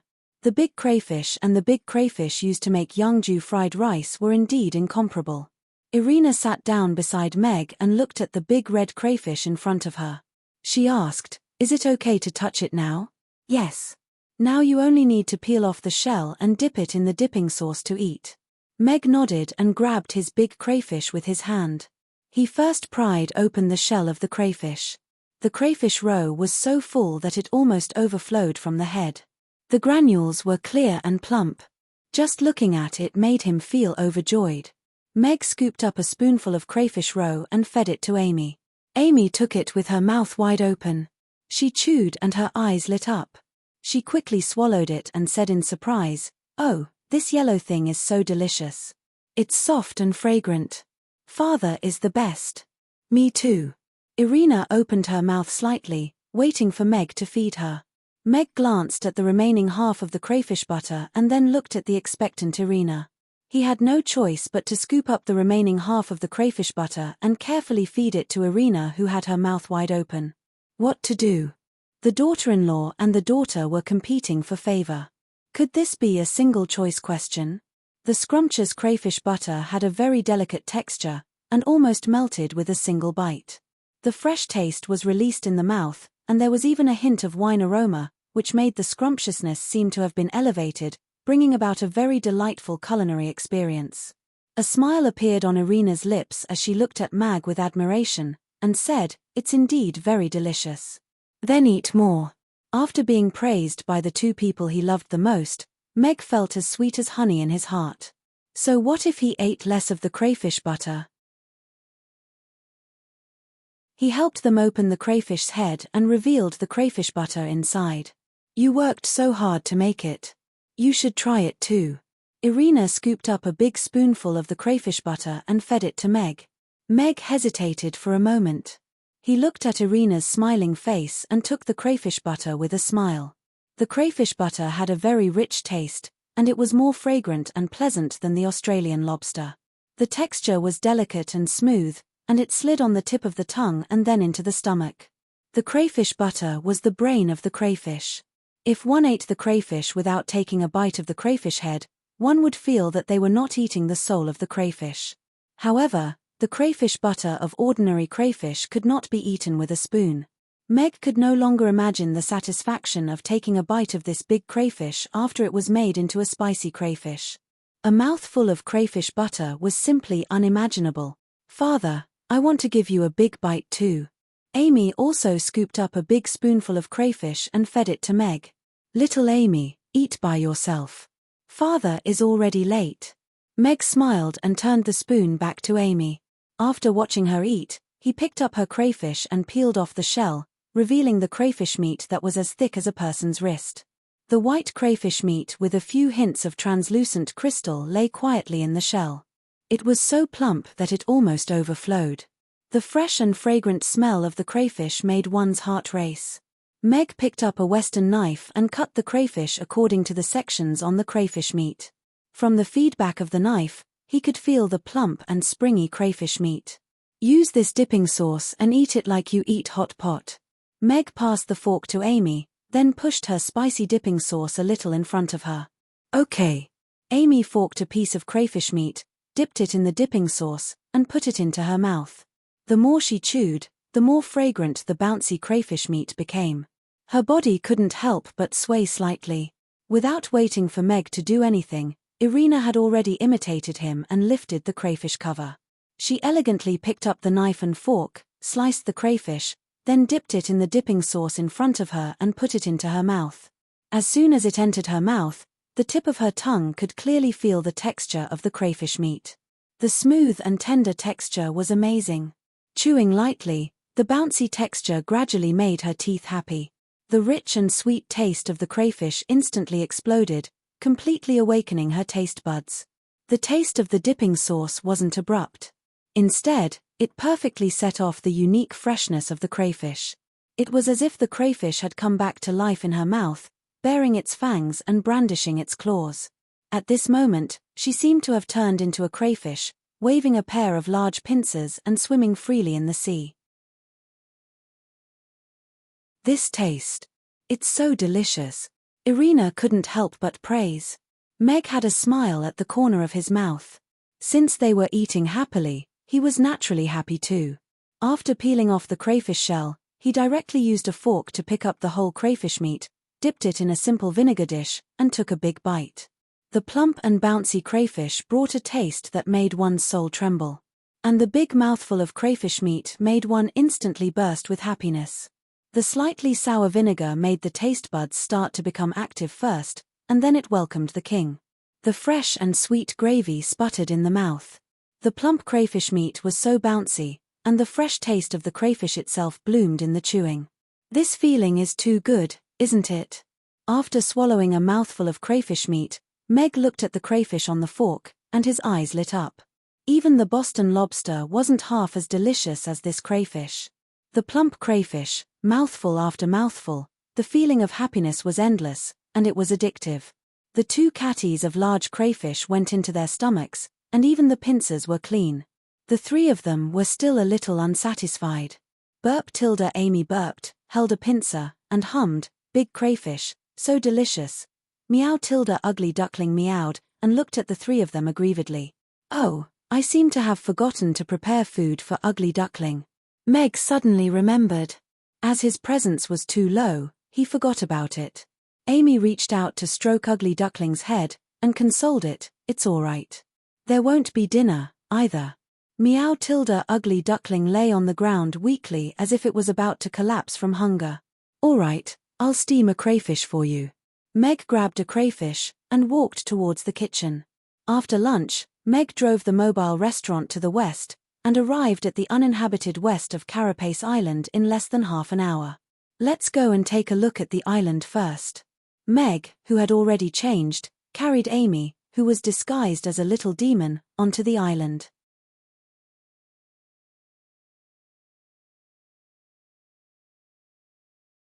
Chapter 13:13. Carapace Island was covered in greyish-white rocks, and the shape of the entire island resembled a huge shell. Most of the buildings on the island were built with shells, hence the name. This island was located in the center of the Demon Islands. Due to the lack of resources and barren land on the island, and the fact that there would be demonic winds in May and June every year, it was abandoned by all the major demon tribes.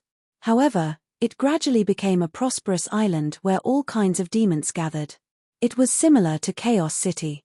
You could meet all kinds of demons here. However, compared to Chaos City, which was governed by the Grey Temple and the City Lord's Castle, and had set up complete laws, Carapace Island was a lawless place. Killings and robberies were very common here, and the law of the jungle ruled the entire island. In recent years, the 10 major demon tribes had joined forces to set up the 10 Kings Palace on Carapace Island. Those who did business on the island would be protected by the 10 Kings Palace as long as they paid a certain fee to the 10 Kings Palace on time. They would be safe to a certain extent. However, other than that, chaos was still the main theme of this island. This was all the information that Meg obtained from his memories. Right now, he had already pasted on a beard, a pair of demon horns, and 2 pincer tattoos on his face. He was disguised as a Baltan demon. That's right, he was the crayfish of the valiant bravery. Meanwhile, Amy wore 2 black pincers on her head. She made them herself from the crayfish she caught in the morning. She drew a pair of small feelers on her mouth, and put on an orange-red coat. She looked like a crayfish. She was a little Baltan demon. Irina changed her white dress into a black dress. Her long silver hair that reached her calves was hidden in her clothes, and she changed it into a light golden shoulder-length hair that was slightly curly. She used magic to adjust her face, and her blue eyes became red. They were as clear as pomegranate seeds. She was still beautiful, but her appearance had changed. She was disguised as a nightmare. The Baltan demons were once an upper-middle race among the demon race. However, in the racial war 100 years ago, the Baltan demons were almost completely wiped out. After the war, they were not even given a small island. In recent years, they rarely appeared and were basically extinct. The Dream Demon was a very special existence in the demon race. Perhaps they couldn't be considered a separate race because the Dream Demon could awaken from any demon race. At the same time, there wouldn't be more than 10 Dream Demons in the world. Therefore, this was also considered a mysterious inheritance. Only when a Dream Demon died would a new one appear. It was said that Dream Demons could see the future, and there were also some who said that Dream Demons would bring about disasters. However, none of these had been proven, which only made dream demons even more mysterious. This identity allowed Meg and the others to stay on Carapace Island without attracting too much attention and open a lobster restaurant. "Father, will there be demons who want to roast and eat me in my current state?" Amy asked worriedly as she waved her pincers. "Such fresh and tender crayfish must taste really good." "They will think so," Irina said with a smile. "Whoa, that's so scary." Amy hugged Meg's arm and looked at Irina resentfully. "Your mother lied to you. If anyone wants to eat Amy, they will have to ask my kitchen knife first," Meg said with a smile as he patted Amy's head. "Millimeter, father is the best." Amy nodded and snorted at Irina. "Mother is naughty. I'm naughty. If you meet a demon that your father can't defeat and wants to eat you, who do you think can save Amy?" Irina asked with a smile. "Mother is the best. Father is super nice too." Amy quickly grabbed Irina's hand with her other hand. Meg stopped and looked at Amy seriously as he said, "All right, the harbor is right in front of us. Amy, from now on, we are going to experience life as demons. You have to remember that you are a little Bartan demon named Xiao Ari. Do you understand?" "Millimeter, I know. I am a little demon. My name is Xiao Ari." Amy nodded and looked in the direction of the harbor eagerly. She couldn't wait to find a little demon to introduce her new name to. "All right, let's go then." Meg knew how smart Amy was, so he didn't need to remind her. He held her little hand and continued walking forward. Ghost-faced fish. Ghost-faced fish that was just caught from the sea. 50 copper coins for 500 grams. Quick, come and take a look. Deep-sea snake eel is the last one. It will be gone if you miss it. Come and snatch it. Fresh sea fish. They were all just caught. I bought them at a cheap price. As soon as they got close to the harbor, the clamor of hawking immediately hit them in the face, giving Meg the illusion that he was in a market. The demon fishermen were hawking the seafood that had just been caught today. The variety of fresh sea fish was too much for the eyes to take in. For example, the ghost-faced fish with a black ghost face was still spitting out big bubbles when it was pulled out of the water. The deep-sea snake eel that was more than 2 meters long bit off a large piece of the edge of a wooden barrel. It looked very ferocious. Meg's group of 3 appeared at the harbor and immediately attracted a lot of attention. It was mainly because Irina was too beautiful. Even though she had changed her appearance, she was still beautiful and moving. Amy was too cute. Of course, the most important thing was that Meg was too ordinary and didn't look very strong. Meg and Irina didn't care about those gazes. It was human nature to be envious, and they were already used to it. If they wanted to kill someone just by looking at them, how could they kill all of them? Meg sized up the seafood that the fishermen were selling unhurriedly and asked about the price occasionally. It was also considered an investigation of the ingredients. After the 10 Kings Palace's reforms over the years, there were fewer disputes during the day on Carapace Island. Although demons were naturally violent, most of them cherished their lives. There were so many demon races, and no one knew if the other party had any hidden tricks. Therefore, no one took the initiative to look for trouble. It's a little boring. Irina pursed her lips. Surprisingly, no one came to look for trouble. This was a little different from Carapace Island a few years ago. No one came to look for trouble, and it really made one's hands itch. Amy, who was walking beside Meg, suddenly pointed at a big basin not far away and said, "Father, look, that big prawn." Meg looked in the direction that Amy was pointing at, and his eyes lit up. Weren't the 2 big prawns in that big basin the system reared? The old fisherman, Tucker, was staring at the 2 big buckets in front of him with a worried expression. As an old Barda demon, he relied on fishing to maintain his and his wife's livelihood. His luck was pretty good today, and he caught quite a lot of fish.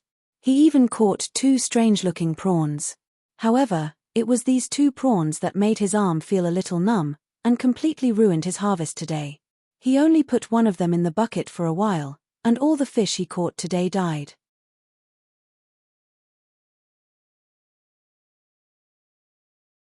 Chapter 13-14. Carapace Island never lacked fishermen. No one would want dead fish. Even if someone did buy them, the price would be extremely low. As for those two strange prawns, two customers had just touched them and passed out in front of the stall. When they woke up, they almost tore the stall apart. They probably wouldn't be able to sell them. If it was just for food, these dead fish would be enough for them to eat for 2 days.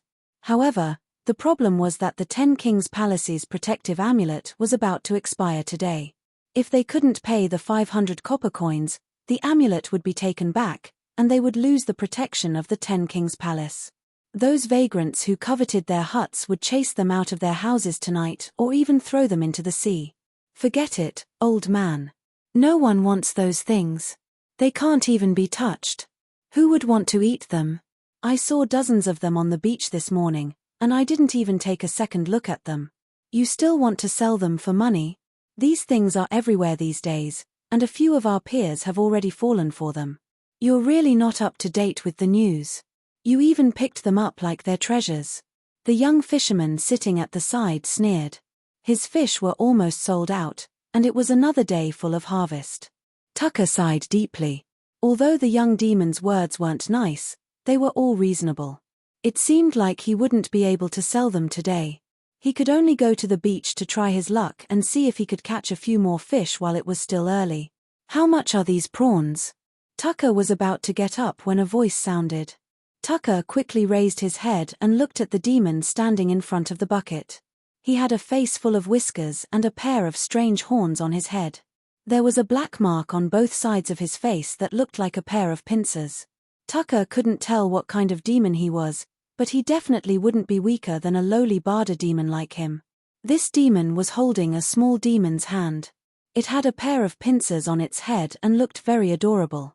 Tucker didn't dare to look at the beautiful female demon behind him. He quickly looked at Meg and replied, "If my lord wants them, you can take both of them away for 500 copper coins. I can also give the whole bucket of fish to you." Meg glanced at the dead fish with their white bellies in the wooden bucket and roughly guessed their cause of death. The poison on the shells of these crayfish was too potent. Although these fish are dead, they died not too long ago. They were just caught this afternoon. Tucker hurriedly explained, looking at Meg nervously. This might be his only chance to sell these fish and prawns today. I don't want dead fish.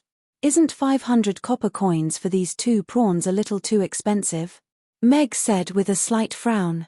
He had just overheard the conversation between the 2 fishermen. He should be the only one on Carapace Island who wanted crayfish now. For the sake of a large-scale promotion later on, the price of the crayfish was a very unwise choice. Can't it be 500? Sweat appeared on Tucker's forehead. He looked a little anxious. He only had a dozen copper coins left. How could it be cheap? There really is a fool who wants this prawn. The young fisherman at the side looked at Mag in surprise. However, his gaze quickly landed on Irina, and he was stunned. He quickly retracted his gaze. As a bottom-tier demon, he knew very well that sometimes, taking an extra look would bring about a fatal disaster. I want these prawns, but the price is too expensive. If it's 50 copper coins for one, I will take both of them. Meg said calmly. If this prawn was on Earth, it would cost at least 1,000 to 2,000 copper coins. King crabs and the like were nothing compared to it. 50 copper coins. The young devil at the side stared. The devil ray, which was extremely difficult to catch, was only sold for 50 copper coins per kilogram. He saw dozens of these huge prawns when he was gathering at the beach. If he caught all of them and sold them to this fellow, wouldn't he earn a few thousand copper coins today? Tucker was a little tempted when he heard this price. If he wasn't in a hurry to get the 500 copper coins today, he would definitely sell these 2 prawns and go back to the beach to look for more prawns immediately. Plop. Tucker directly knelt in front of Meg and looked at Meg pleadingly. "Sir, if you need these prawns, can you give me 500 copper coins in advance? I will catch 10 more prawns for you in the next few days. Please give me 500 copper coins today. I am in a hurry to renew the amulet. If I don't renew it today, my wife and I won't be able to live." This really shocked Meg. He quickly reached out and pulled Tucker up. After thinking for a while, he nodded and said, "That works too. I will take these 2 prawns first. In the future, I will come to the dock every evening. I will buy as many prawns as you can catch at the price of 50 copper coins per prawn. Thank you, thank you. Tucker was about to kneel again, but Meg reached out and held him up. He quickly reached out to catch the 2 prawns. Wrap them in a piece of cloth and catch them. This prawn is called crayfish. There is poison on the shell and it will prick your hand, Meg reminded him. So this thing is called crayfish. You are really an expert. My hand was pricked, and it is still numb. Tucker looked at Meg with some surprise. He didn't expect him to know that the prawns would prick his hand. After grabbing one with his clothes, he indeed didn't feel numb. He tied the pincers with a rope, and then carried the 2 prawns to Meg. Meg took out 5 gold coins from his pocket and handed them to Tucker. He reached out and took the prawns.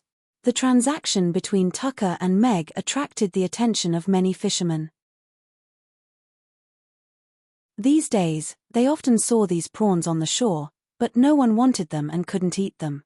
They didn't expect someone to buy them at the price of 50 copper coins per prawn. What a spendthrift. Sir, I also know where to catch these prawns. Do you still need them? The young fisherman squatting at the side couldn't help but ask.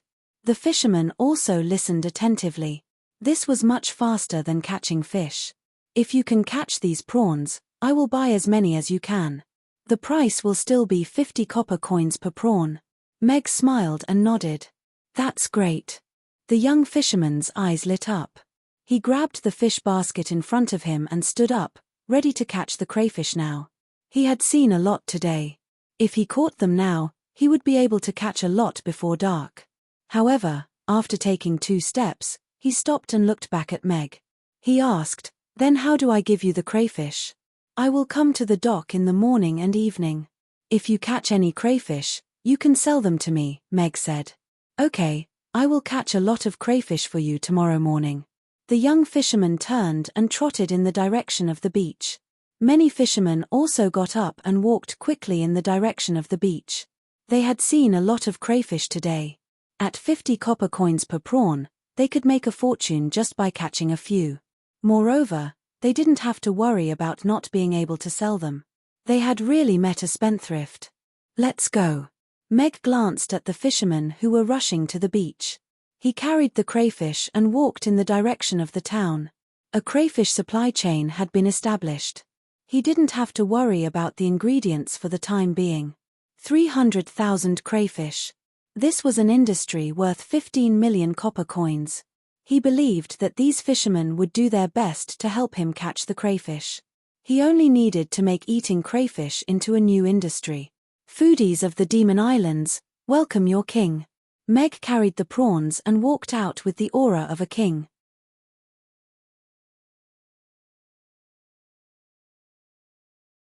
Chapter 13-15. Handsome boy, do you want to eat? Handsome boy, do you want to get a haircut? Handsome boy, do you want a back massage? This little sister is very good at it. Walking on the streets of Carapace Island, Meg gradually lost himself in the calls of handsome boy. Looking at the succubi standing at the doors of the small houses and welcoming him with warm smiles and sweet voices, it was really respectable to have such a passionate and unrestrained yet serious work attitude. These big sisters are so enthusiastic. They even invited us to their houses to play. Amy looked around curiously, and didn't forget to wave at those enthusiastic succubi. Yeah, it's rare to see such enthusiastic big sisters. Shall we go and play? Irina said to Meg with a smile. Sure, but there's no need for that. Meg had a serious expression. He wasn't that stupid if they wanted to trick him. However, this Carapace Island was really special. Walking on the streets made him feel like he was walking on the streets of Guangzhou. It was probably because the calls of handsome boy were too bewitching that he felt like he was floating. Then where are we going now? Amy asked curiously. We're going to buy a piece of land and build a restaurant first. Meg said softly as he looked around. Most of the places on Carapace Island were occupied by shell houses of various sizes. There were hundreds of thousands of demons living on the island, and it could be considered a big island. There was a huge gap between the rich and the poor. The lower-class demons relied on fishing for a living, while the upper-class and middle-class demons exploited the lower-class demons or did some business to maintain their dignity. The lower-class demons lived on the rugged rocks on the outskirts of the island. Every year when the demon winds blew, many of the lower-class demons would be blown away along with their houses. Near the center of the island, the terrain gradually leveled out, and a decent-sized town rose from the ground. Although the houses were also built with shells and rocks, the scale and style were completely different from the nests on the rocks that could only accommodate 1 or 2 demons. Tall buildings and shops could be seen everywhere, and all kinds of demons ran all kinds of shops. It was very lively. Meg also noticed that there was a wooden plaque hanging at the entrance of each shop with the words 10 Kings Palace engraved on it. It was similar to the wooden plaque hanging from the old fisherman's waist, except that it was more exquisite and larger. Will we also have a seashell restaurant? Amy's eyes lit up with anticipation. If Amy likes it, then we can build a shell restaurant.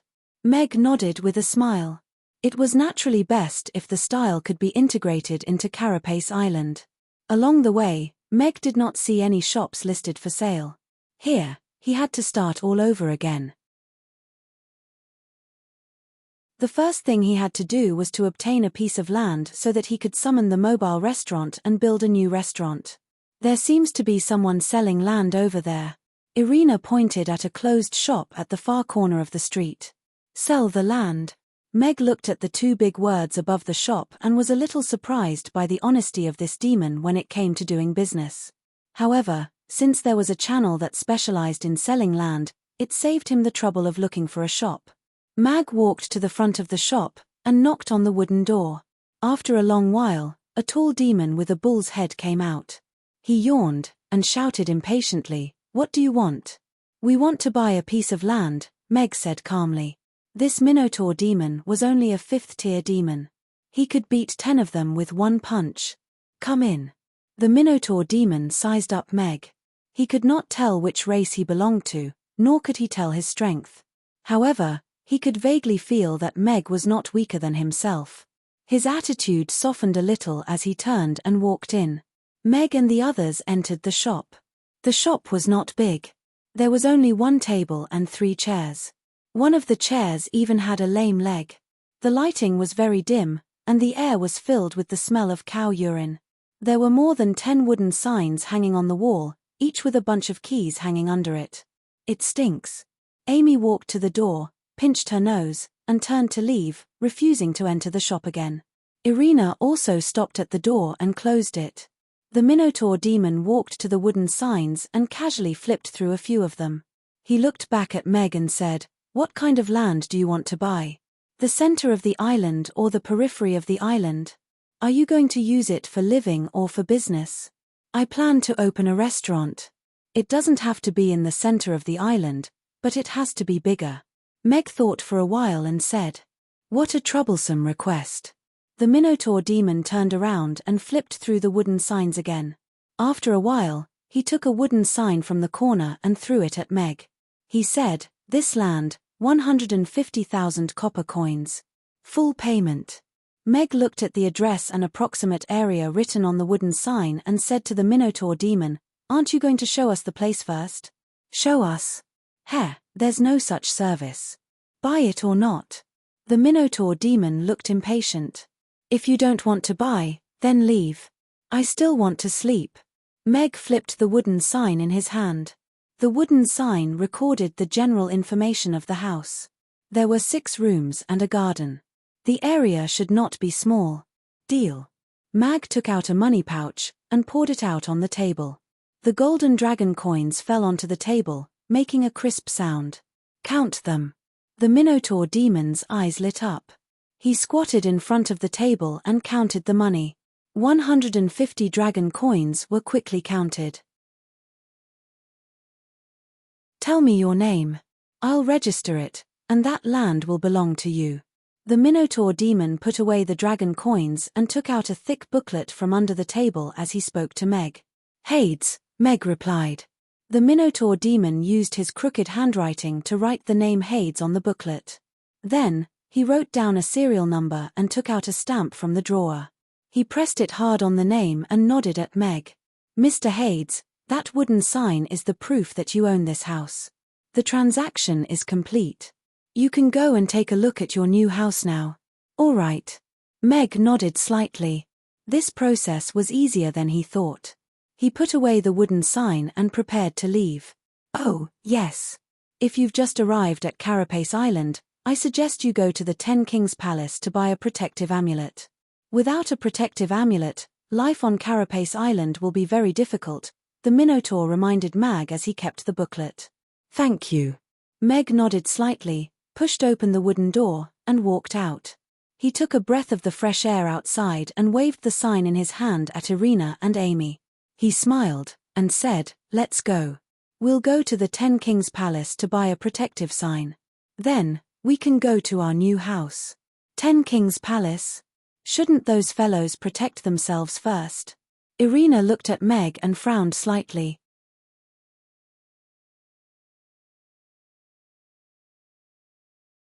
Chapter 13:16. Letting the demons from the Ten Kings Palace protect Alex and Irina was indeed putting them in a difficult position. After all, the demons from the Ten Kings Palace didn't even dare to step out when the two of them were wreaking havoc on this island back then. We are experiencing life now, after all. It's better to keep a low profile. Meg smiled. The 10 great demon tribes didn't station any 10th-tier powerhouses on this island. At most, there were 2 or 3 9th-tier demons on duty. Irina alone could wipe them out 100 times. All right. Irina nodded. Pretending to be weak was such a boring thing to do. The Ten Kings Palace was located at the center of Carapace Island. It occupied a large area, and built 10 palaces of different styles to display the might and prestige of the 10 great demon tribes. There were quite a number of demons applying for protective amulets. There were 6 long lines in front of the palace. Meg observed for a while, and chose the line that moved the fastest. The beautiful Irina and the adorable Amy quickly attracted the attention of many demons. Such beautiful female demons were extremely rare on Carapace Island. Those coquettish succubi couldn't even compare to 1% of her beauty. That little demon was also very adorable. As for Meg, he had a full beard, and his physique was very small and skinny among demons. He didn't look like he was from a powerful demon tribe, so he was directly ignored. "Hey, pretty girl, have a drink with your big brother later." A 2-meter-tall iron-armored demon with bulging muscles and a layer of steel-like carapace standing in the next line chuckled as he looked at Irina. His hand even reached for Irina, wanting to embrace her. All the demons watched this scene excitedly. Many of them were even eager to try. Wasn't this the most exciting and interesting thing on Carapace Island? Useless male demons couldn't protect beautiful female demons. A cold glint flashed across Irina's eyes. Smack. Right at this moment, a pair of hands grabbed the iron-armored demon's wrist. The armored demon looked at Meg, who was grabbing his wrist, in surprise. This short and thin demon dared to resist him? Moreover, his strength was not small. He was actually able to grab his hand. "Why are you wearing Pinru's clothes?" Meg frowned as he looked at the level 6 mutated magical beast. "I don't know what you're talking about, but since you don't have a protective amulet, I don't mind killing you. From today onwards, your wife and daughter are mine." The armored demon grinned. His other hand was already clenched into a fist, ready to punch this guy's head. The eyes of the surrounding demons lit up. If that was the case, they might have a chance to get a piece of the pie. If that's the case, it won't be a problem for me to beat you to death. Meg was deep in thought. This was really a good rule. Haha, kill me? You will never have such a chance. The armored demon laughed maniacally as he threw a punch at Mag-Pa. The iron fist that was the size of a sandbag was caught by a much smaller lobster pincer. The armored demon was stunned as he looked at the lobster pincer and Meg in disbelief. His punch was actually caught. The other demons were also slightly shocked. A level 6 iron-armored demon was already considered a powerhouse on Carapace Island. They didn't expect this ordinary-looking demon to be able to take his punch. "You have to be more respectful to women, especially my woman," Meg said seriously to the armored demon. Bang. A pincer was stuffed into the armored demon's mouth just as he opened it. The punch sent him flying 100 meters away, and he landed on the ground with a loud crash. His armor shattered into pieces, and he didn't even have the chance to twitch. SSS. All the demons gasped as they looked at Meg in a different light. He killed a level 6 demon with one punch. This was a ruthless demon, and his strength was so terrifying. Why bother? Meg put away the pincer that he had custom-made from the system and sighed softly. He only wanted to be protected by the demons in a low-profile manner, but his strength didn't allow him to do so. Meg's gaze swept across the surrounding demons, and they all looked away or lowered their heads. They also carefully hid the little thoughts that they had previously. They could only live longer if they followed their hearts. This was the rule of survival for demons. Tempage Irina snorted softly. If Meg hadn't made the first move, she would have used the holy light to clean up all these dregs. As for the 10 Kings Palace, she didn't mind tearing it down again if that shabby house was built again. A demon was killed in front of the 10 Kings Palace, but it didn't cause too much of a commotion. Only 2 demons with the 10 Kings Palace badge came out from the 10 Kings Palace. After checking the armored demon's body and confirming that there was no protective amulet, they casually asked 2 demons to dispose of the broken body. That armor was a decent material that could be sold for money after being disposed of. Therefore, many demons were willing to do this. Looking at this scene, Meg had a clearer understanding of the cruelty of Carapace Island. After such a small commotion, no demons dared to find trouble with Meg and the others anymore. Because it was a protective amulet for a shop, it was 10 times more expensive than a normal protective amulet. It was 5,000 copper coins a month. This is really a good business. Meg weighed the protective amulet in his hand. Just the protection provided by the 10 Kings Palace was able to earn a lot of money from Carapace Island every year. Chase them away. We can do this business too. Irina was eager to give it a try. Compared to opening a restaurant, she was more interested in this way of earning money. Keep a low profile, keep a low profile. Meg helplessly pulled Irina away from the vicinity of the 10 Kings Palace. Meg was also a little helpless against her desire to create big trouble. After asking the demons for directions, Meg quickly found the house that he had just bought today. The house was located in the northwest of Carapace Island. If the center of the island was the first ring, and the periphery of the island was the 5th ring, then his house should be around the 3rd ring. It faced a street that wasn't too bustling. There were a few shops scattered around, and there were very few pedestrians. However, just like what the Minotaur demon had said, this house was big enough.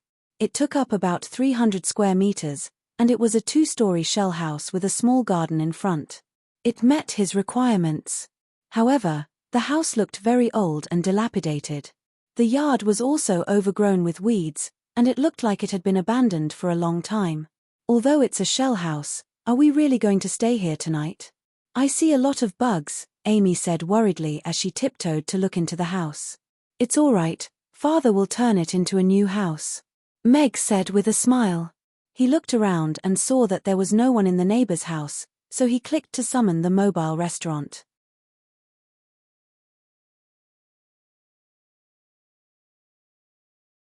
Chapter 13:17. When some things were difficult to explain, choosing to remain mysterious was a very wise choice. Therefore, Meg covered Irina's eyes and made Amy obediently close her eyes while counting down from 10. 10, 9, 8. As Amy's tender voice rang out, the mobile restaurant descended from the sky. Accompanied by a series of soft noises and slight tremors on the ground, the original house was pressed into the ground and became a stable foundation. Meg let go of the hand covering Irina's eyes and said with a smile, "All right, let's take a look at our new house." Irina and Amy opened their eyes at the same time. Their eyes lit up when they saw the big house that was completely covered in white and silver seashells. "Wow, what a beautiful house. It's really all seashells," Amy exclaimed in surprise. The original rundown house had disappeared and was replaced by a brand new house. Although Irina was already used to Meg's various strange abilities, she was still pleasantly surprised when she saw this beautiful seashells house. The first floor of the two-story house still seemed to be the restaurant. Through the open door, they could see the neatly arranged tables and chairs inside. There was also a large empty space in front of the house that was surrounded by wooden railings. The ground was covered with seashells and round stones, and there were more than 20 tables scattered around. There was an empty space in the middle of the empty space, and it was unknown what it was used for. Let's go in and take a look at our new house. Meg held Amy's hand, pushed open the small door, and walked in.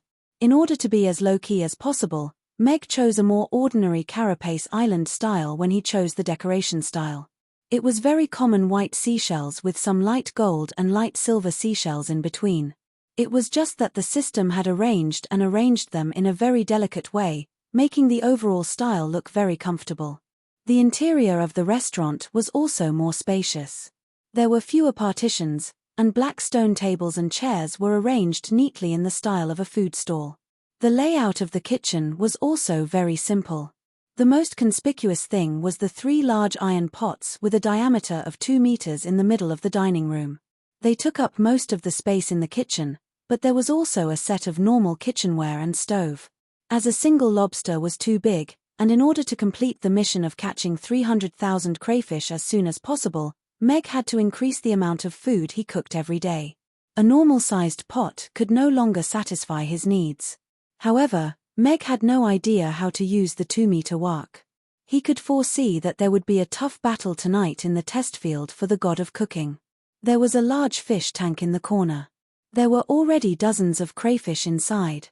Meg had caught them from the system's farm in the morning. He casually threw the 2 crayfish he had just bought into the fish tank. Ugly Duckling squatted in front of the fish tank and looked at the crayfish warily. It reached out its chubby little paw and knocked on the fish tank tentatively before quickly retracting its paw. It seemed to have been traumatized by being knocked unconscious in the morning. Wow, this new home is so nice. Remi said happily as she ran around the restaurant and fiddled with the seashell wind chime hanging at the door. She listened to the crisp sound of the wind chime and said happily, "You've been busy the whole morning. Why don't you go upstairs and take a nap?" Meg said as he came out of the kitchen and looked at Amy, who was starting to get sleepy after playing with the wind chimes for a while, and Irina, who looked tired. Millimeter. Irina nodded slightly. "Father, I want a hug." Amy, who was sitting at the door of the dining room, raised her 2 little hands, squinted her eyes, and pouted. "Okay, Father will carry you upstairs to take a nap." Meg walked over with a smile and bent down to carry Amy up gently. "Hey, Father is so nice." Amy opened her eyes and kissed Meg's cheek. "I want one too." Irina moved her face closer. "Okay." Amy pouted her little mouth and kissed Irina's cheek too. A smile appeared on Irina's face. "Let's go," Meg said with a smile as he carried Amy up the stairs at the side of the kitchen. The stairs were also covered with seashells, but they were made of more luxurious queen shells, which had a more delicate and soft luster. The overall style was more pinkish white, and it looked fresh and princess-like. Meanwhile, the floor of the second floor had an overall marine color scheme. He didn't know what technology the system used, but the floor looked like real flowing seawater, and he could even see seaweed and undersea plants, making him feel as if he was in an ocean world. "It's the sea." Amy took the initiative to jump down from Meg's arms. She stepped on the floor barefoot, rushed forward a few steps, and threw herself onto the floor, sliding across the floor like a fish. Ugly Duckling, who had followed them upstairs, immediately jumped onto Meg's feet and hugged Meg's thigh with its chubby little paws. It lowered its head and looked at the floor, trembling a little. "When did you prepare all these things?" Irina asked Meg with a smile. "When you were asleep," Meg said with a smile. Looking at her, she seemed to be quite satisfied with this house. "Heh, your mouth is getting sweeter and sweeter. Have you said the same thing to other women?" Irina's gaze became a little more scrutinizing. Meg smiled, and asked in return, "Apart from you, who would dare to accept it?" "That's true. The little bitches who dared to accept it are all dead." Irina looked at her own hand, and her slender fingers slowly clenched into a delicate fist. She looked at Meg with a smile, and said, "Right?" "Yes." Meg nodded in agreement. If this fist landed, everyone would die, including him. There were 3 rooms on the second floor. Amy and Irina shared one room, Meg had his own room, and a small study. Irina brought Amy to sleep. Ugly Duckling, whose status in the family had deteriorated, had lost the right to sleep on the bed. It could only lie on the cushion at the end of the bed, and call out to Meg, who was at the door, resentfully. Meg looked at it sympathetically. What could he do? He didn't even have the right to sleep in this room now. Mr. Mac, isn't this too much? He didn't even write down the return time for this trip. Harrison looked at the notice hanging at the door of the restaurant, and sighed. Mr. Mac, you're such a heartless man. Without tofu pudding, how am I going to maintain my youth and beauty? How am I going to keep those men's hearts?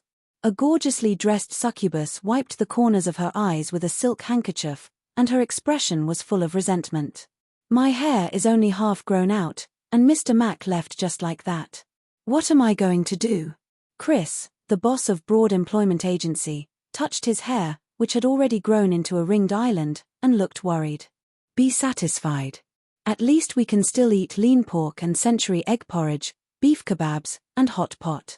At the door of Mammoth, the customers who came at noon and couldn't even enter the restaurant because of Meg's departure were complaining. Boss, Mr. Mac is out. What should we do? Keel said to Sargeras. The demons of the Burning Legion, which had already expanded to more than 60 people, all looked at Sargeras. Mr. Mac's absence meant that they wouldn't be able to eat the holy Ruggiamo. A saint like Mr. Mac needs to go out occasionally to seek inspiration. We have to be considerate of him, Sargeras said with a serious expression. However, he also couldn't hide the disappointment in his eyes. After thinking for a while, he said, let's take this opportunity to go back to the Demon Islands. We received news from our tribe yesterday that some ignorant bastards came looking for our tribe. We should let them know that we lava demons are not to be trifled with. Bookhouse Reading Website.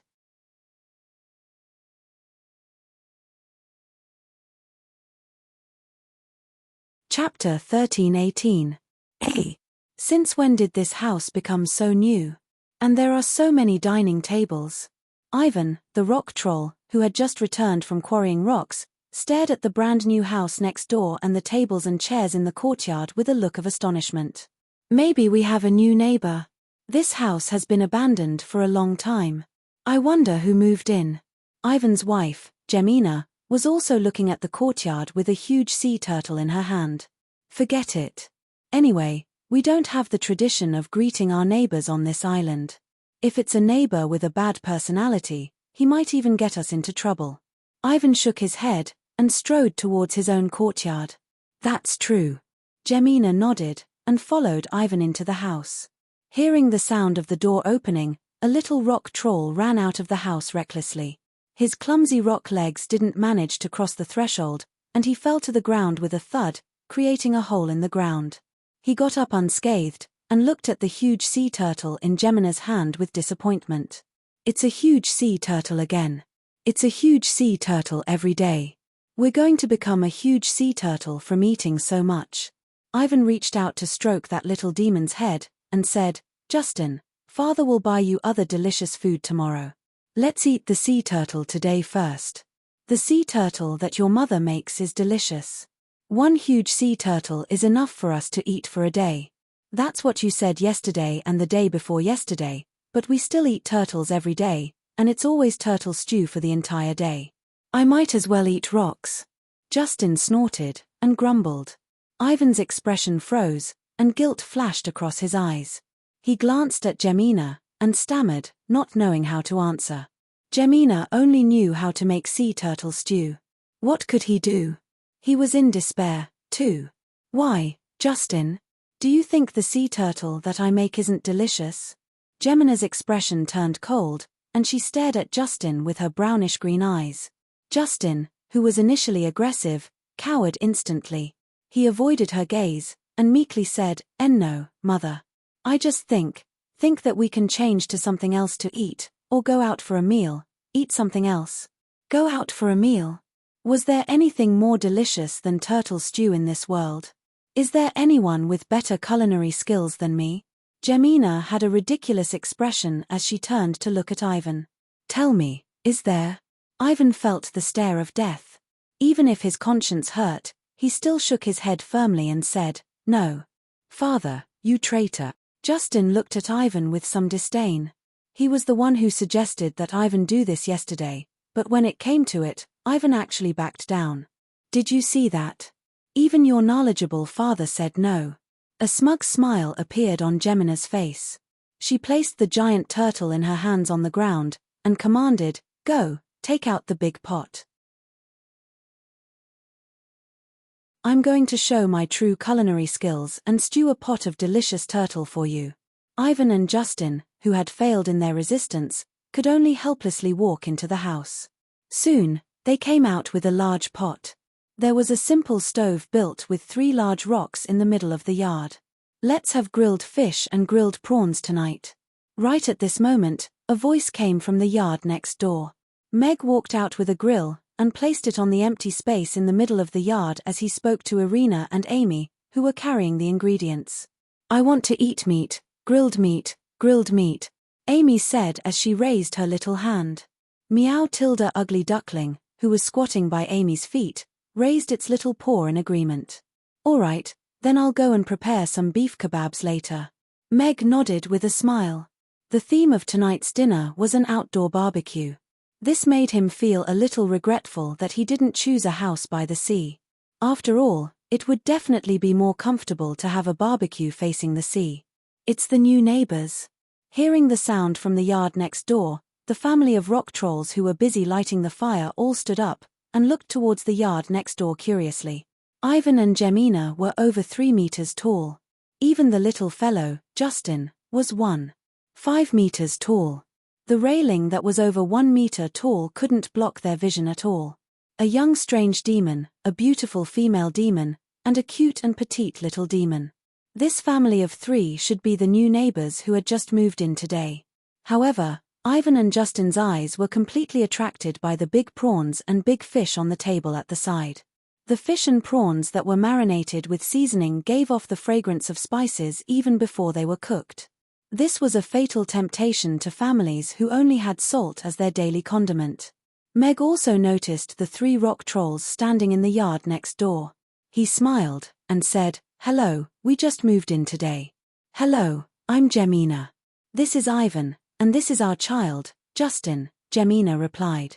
She also introduced her family at the same time. This new neighbor seemed to be quite easy to get along with. "I'm Hades. This is my wife, Irina, and this is our child, Amy." Meg also introduced himself with a smile. The first step of integrating into Carapace Island was to establish a friendly relationship with the neighbors. "Hello, everyone." Amy waved her little hand at everyone. "So cute." Ivan's and Jemina's eyes lit up. They looked at Justin again, and the 2 of them looked at each other as if they had reached some kind of consensus. It seemed like they had to make another daughter. After greeting each other, the rock trolls continued to cook, and didn't interact much with Meg and the rest. On Carapace Island, demons wouldn't casually trust any other demons other than their family members. "Mother, I saw that their plates are filled with big fish and prawns. They look delicious," Justin said after swallowing his saliva. Ivan was secretly observing their expressions at the side. Jemina smiled with disdain, and said, "What's so good about those things? They only have a fishy smell when they're stewed. Only the sea turtle is the most delicious. They'll definitely be envious when I'm done stewing the soup later." Justin and Ivan looked at each other. "We don't know if our neighbor's fish and prawns will be better than the sea turtle stew. We don't dare to say, and we don't dare to ask."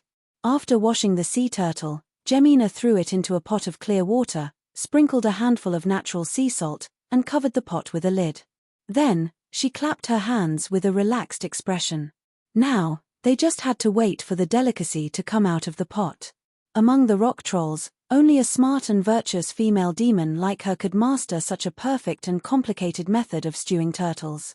Many of their clansmen were still eating rocks. Meanwhile, Meg next door had also finished burning the fruit charcoal with Amy's help. He applied a layer of oil to the barbecue rack, and then placed the marinated fish on the rack. Sizzle. With a beautiful sound, the skin of the fish sizzled with oil. The aroma of the fish meat and the fragrance of the spices started to spread gradually, and floated to the yard next door.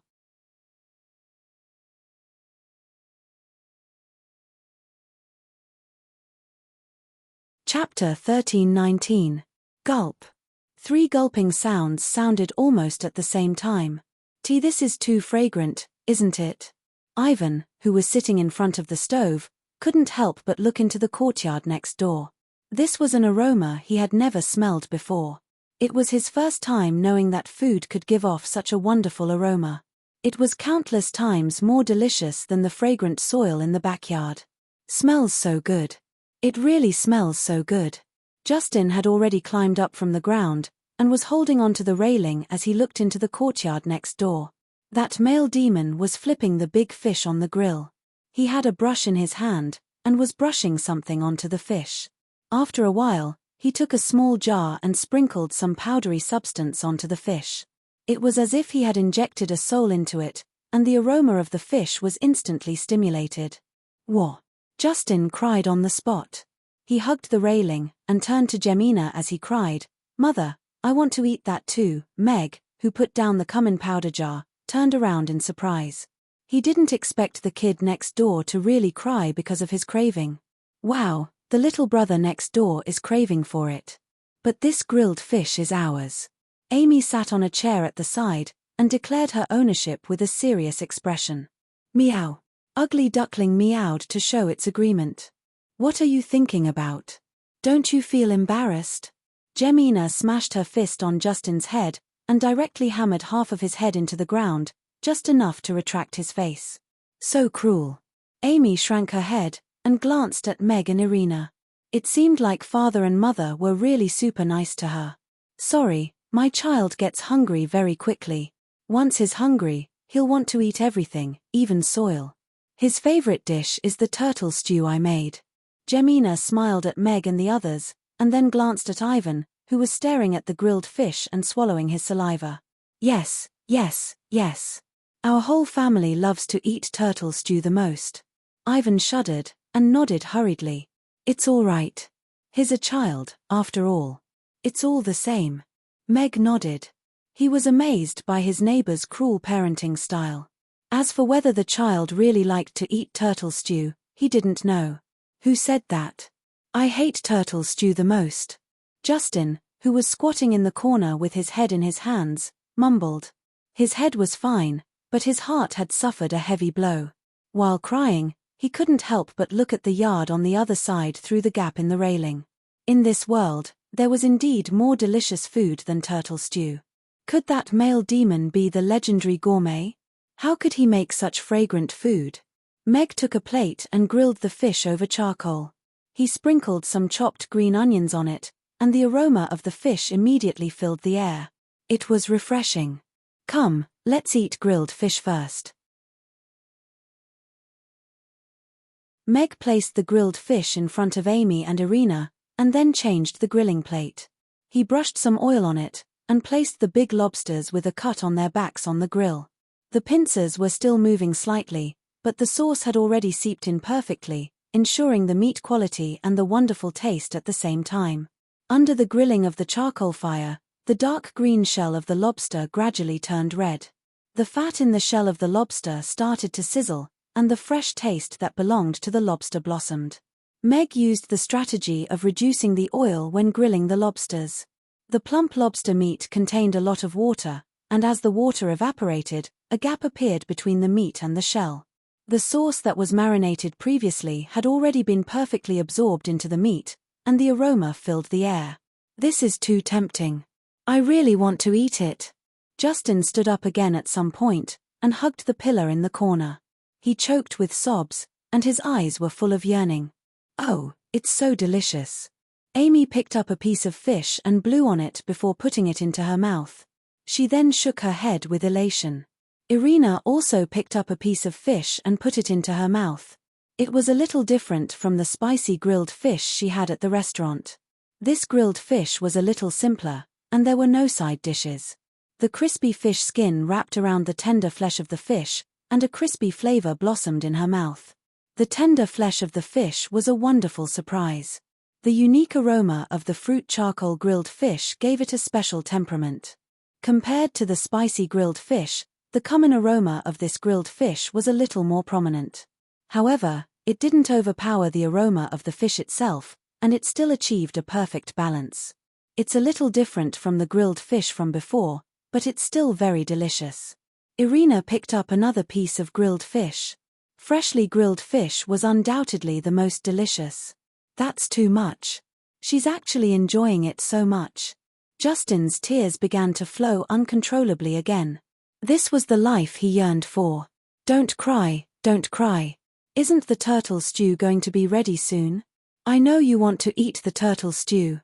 Just wait a little longer. Do you have to cry so sadly? Jemina pulled Justin back and pressed him against the stove as she consoled him. Why can't I tell the truth? Justin pouted with grievance. When did he say he liked to eat turtle stew? Hold it in. Jemina glared at him. This concerned the dignity and status of a housewife. She definitely couldn't let anyone threaten or shake her position in this family. Moreover, she still insisted that the turtle stew she made was the most delicious food in the world. What kind of delicious food could a clumsy male demon make? Father. Justin looked at Ivan. Look at this bowl. It's big and round, Ivan said with a silly smile as he picked up a big bowl of freestyle. Justin sighed. Forget it. He had never been able to count on his father. Try the grilled crayfish for the first time today. Meg placed 3 freshly grilled crayfish on the table. The aroma of the grilled crayfish wafted over along with the heat. Irina and Amy, who were immersed in the deliciousness of the grilled fish, couldn't help but raise their heads. It smells so good. Amy's eyes lit up as she looked at the grilled crayfish that Meg placed in front of her. She reached out to grab the big red pincers. The pincers are still very hot now. Let's eat the body of the crayfish first. Meg hurriedly stopped her. He used the table knife to gently cut the crayfish shell on both sides, and the shrunken crayfish meat was easily picked up by Meg with a fork. Even though the meat had shrunk, it was still as thick as Amy's wrist. Wow! What a big piece of meat! Amy's eyes lit up. She took the fork with both hands and blew on it before taking a big bite. "Es delicious," Amy mumbled as she breathed out hot air. Her little face was filled with a blissful smile. At this moment, Gemina's turtle stew was also done. She got up and scooped up some of the smell with her hands to sniff it before removing the lid. A whole giant turtle was floating on the thick white soup. The hot air together with a hint of fishy smell wafted over.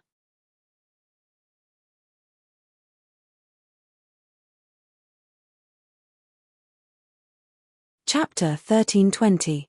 Really? Justin, who was already holding a big bowl of turtle stew for the night, jumped up immediately.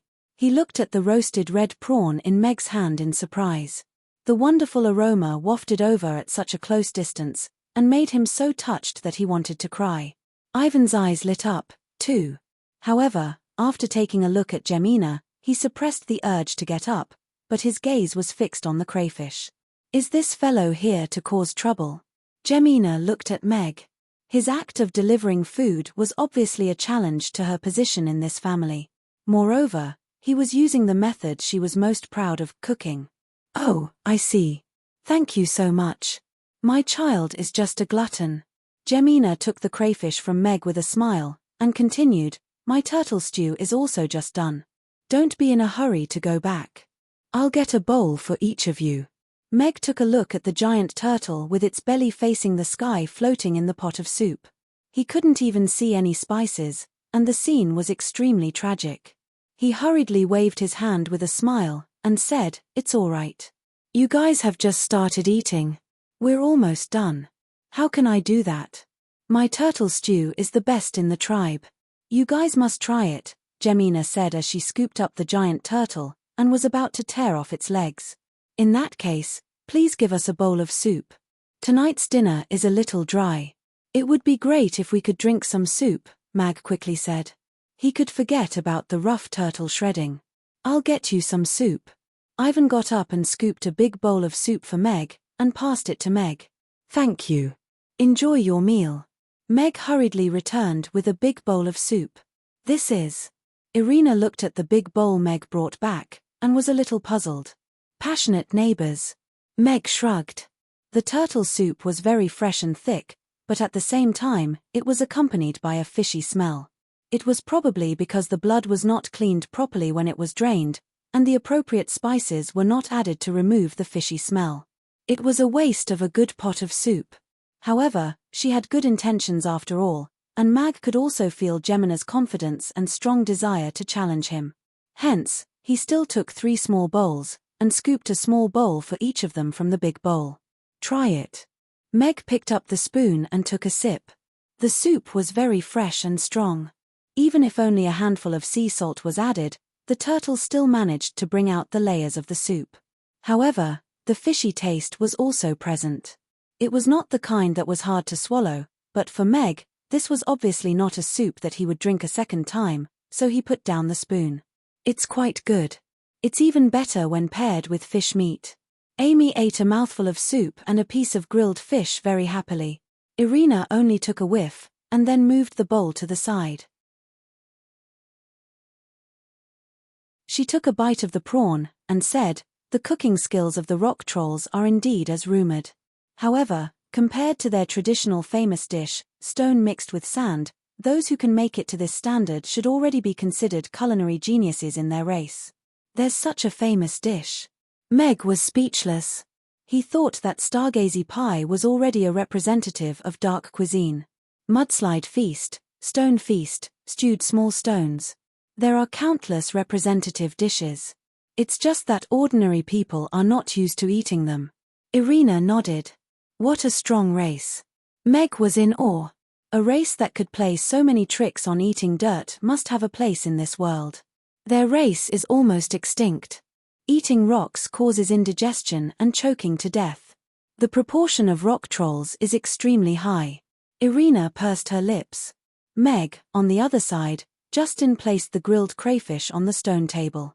After swallowing his saliva countless times, he rubbed his hands, and prepared to eat this tempting little fellow. It was his first time seeing food that emitted such a wonderful aroma. Clang! A big bowl of turtle stew was placed in front of him. The turtle that died with its eyes wide open stuck its head out, and stared at him. Gemina looked at Justin affectionately, and said, "Your loving mother personally made you this delicious turtle stew after a tiring day, or this crayfish that another man casually made. Which do you choose?" Justin's eyes were filled with hot tears. He stretched out his trembling hand, and pointed at the crayfish firmly. "I choose him." "Eat shit, you piece of shit." Gemina pressed Justin's head into the table with one hand, and then looked at Ivan with a cold gaze. Ivan quickly picked up the big bowl in front of him, and took a bite of the giant turtle's leg. He chewed and swallowed the meat along with the bones, and nodded with a silly smile. "This turtle stew is really delicious today. Eat slowly. There's still more in the pot." Gemina finally smiled, and tore off another turtle's leg for Ivan. "Honey, you eat too. You've worked hard today." Ivan quickly scooped a bowl of turtle stew for Gemina, and tore off a big piece of meat to put in her bowl as he fawned over her. Justin, whose face was a little swollen, propped his hands on the table, and pulled his head out of the table again. He looked at Ivan with disdain, and then at Gemina carefully. He picked up the big bowl in front of him, and finished the soup in a few gulps. Then, he chewed and swallowed the turtle's head and a big piece of turtle meat before saying, "Can I eat now?" "Eat. You'll only understand how delicious my turtle stew is after you've eaten something made by others," Gemina said with a relaxed expression, and looked very confident. Ivan also put down the bowl in his hand slowly, and swallowed his saliva as he looked at the crayfish. "That's great." Justin's eyes lit up. He tore off a big pincer, and put it in front of his nose to sniff it. Even the pincer gave off a wonderful fragrance. Crack! His hard teeth crushed the shell instantly. The crispy texture was even more wonderful than the hard stone.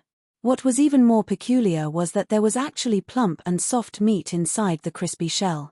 The freshness of the meat blossomed instantly, and it was as if countless fireworks were blossoming on his taste buds, making Justin's smile blossom like a flower. Oh my God! There's actually such delicious food in this world. It's simply unbelievable. Justin already didn't know how to describe this delicacy, because he had never tasted food that was close to this delicacy. In his diet, there was only turtle stew every day. Is it really that delicious? You're lying, aren't you? Ivan tore off another pincer with a look of disbelief, and then put it in his mouth to crush it. Wow! Ivan stood up with a whoosh. The crispy prawn shell was easily crushed by him. The wonderful taste made him unable to control his expression and body.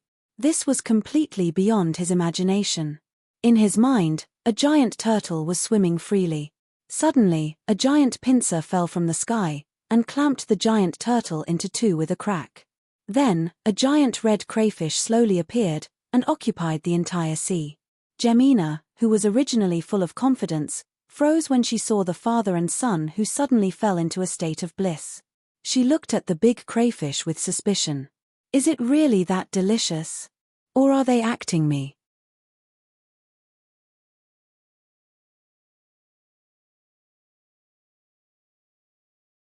Chapter 13:21. I seem to have seen the beauty of a demon's life in this crayfish, Justin said with his eyes wide open. Then, he reached out to break off the crayfish's head, and took a bite of the shiny crayfish brain. The fragrant crayfish butter filled his mouth, and sent his taste buds into a frenzy again. He didn't even let go of the crayfish shell. Tuck, tuck, tuck. With a series of tremors, a layer of grey rock on the surface of Justin's body fell off, and revealed a new greyish-black stone shell. This is... He succeeded in his first evolution? Jemina, who wanted to give Justin a big slap, looked at Justin's new stone shell in astonishment. There was even a tinge of red in the greyish-black stone shell. He really changed his shell. Ivan, who was reaching out his hand, was also stunned. He also looked at Justin in surprise. He was only 10 years old. According to convention, rock demons would only change their shells for the first time when they were 15 years old. Only a few geniuses would change their shells earlier. Changing my shell? Justin didn't quite understand the meaning behind this. He clapped his hands to get rid of the mud powder, and reached out for the crayfish again. This crayfish was simply too delicious. It was such a blissful life to be able to eat such delicious food. It would be great if he could continue to be blissful. Could it be related to this crayfish? Jemina and Ivan looked at each other. They were very clear about Justin's talent. Both of them only changed their stone shells for the first time when they were 15 or 16 years old. Their talent was very mediocre, and Justin didn't show any special talent since he was young. He was even clumsier than other children, so he couldn't be a genius. Then, the only explanation was this crayfish that the new neighbor next door gave him. They wouldn't believe that Justin suddenly changed his shell after eating a pincer and a crayfish skull had nothing to do with it. Mother, you should try it too. This grilled crayfish is really delicious. Justin broke off a piece of the fattest crayfish meat, and brought it to Jemina's mouth. The fragrance of the crayfish meat wafted over at close range, and brought about endless temptation. Jemina, who wanted to push the crayfish meat away, opened her mouth involuntarily. When the plump crayfish meat entered her mouth, her teeth that could easily crush rocks felt a special springiness. With a gentle bite, the fresh taste blossomed in her mouth. Her clumsy taste buds became unusually active, as if they wanted to taste every single taste and crazily catered to the blossoming of taste. This taste.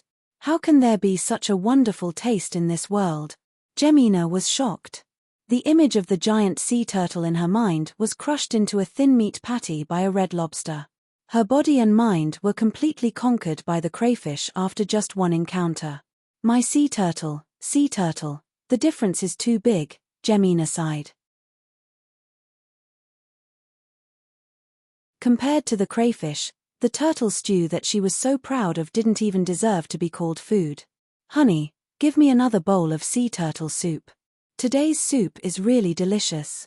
I think your culinary skills have improved again, Ivan said to the disappointed Jemina as he handed over the big bowl with a chuckle.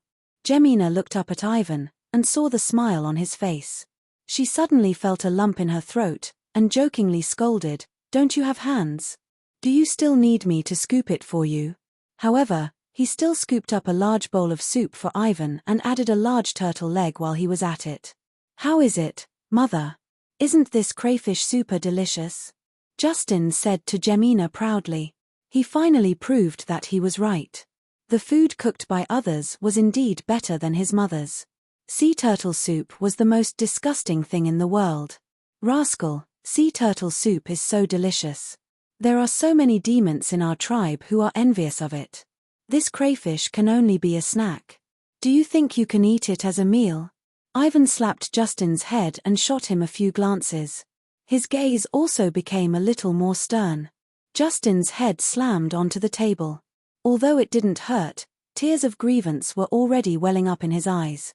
Looking at his parents who were like two mountains, he didn't dare to voice out his anger. He nodded sullenly and said, "Sea turtle soup is really delicious. Eat it. Finish the rest." Jemina reached out to touch Justin's head and passed the remaining half of the crayfish to him.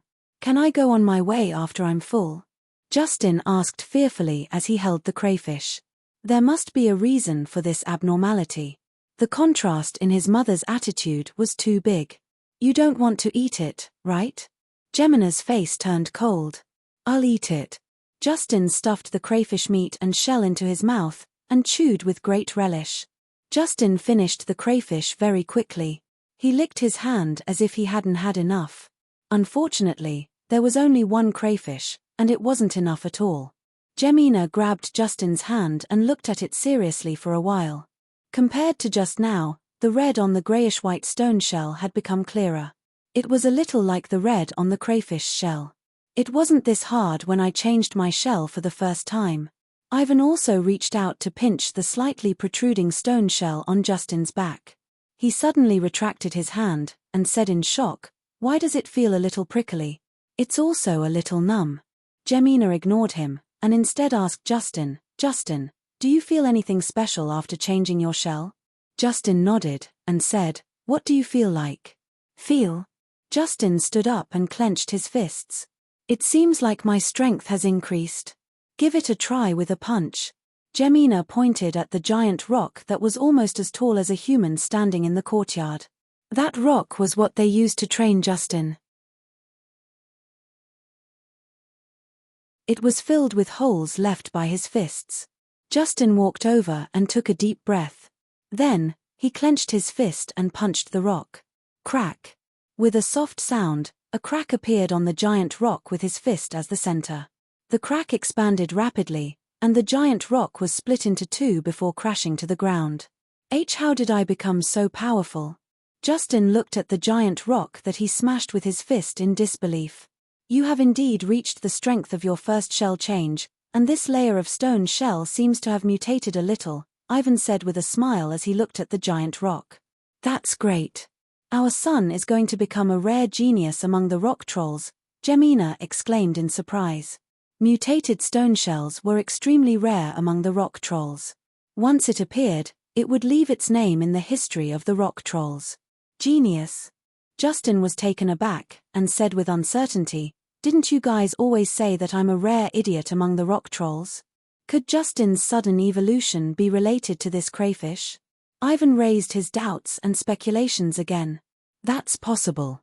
Jemina nodded. If eating turtle soup could help one evolve, then he wouldn't have waited until today to evolve. Justin said with determination, "In order to verify your thoughts, I'm willing to eat crayfish every day until I'm full." You're tuning in to the Dreamy Chapters YouTube channel. We're so grateful for your support, and don't forget to subscribe to join us on this incredible journey through captivating stories. Your generosity through donations truly makes a world of difference, as it's the primary source of revenue that allows me to expand and enhance this channel for you. Thank you from the bottom of my heart for being a part of this adventure.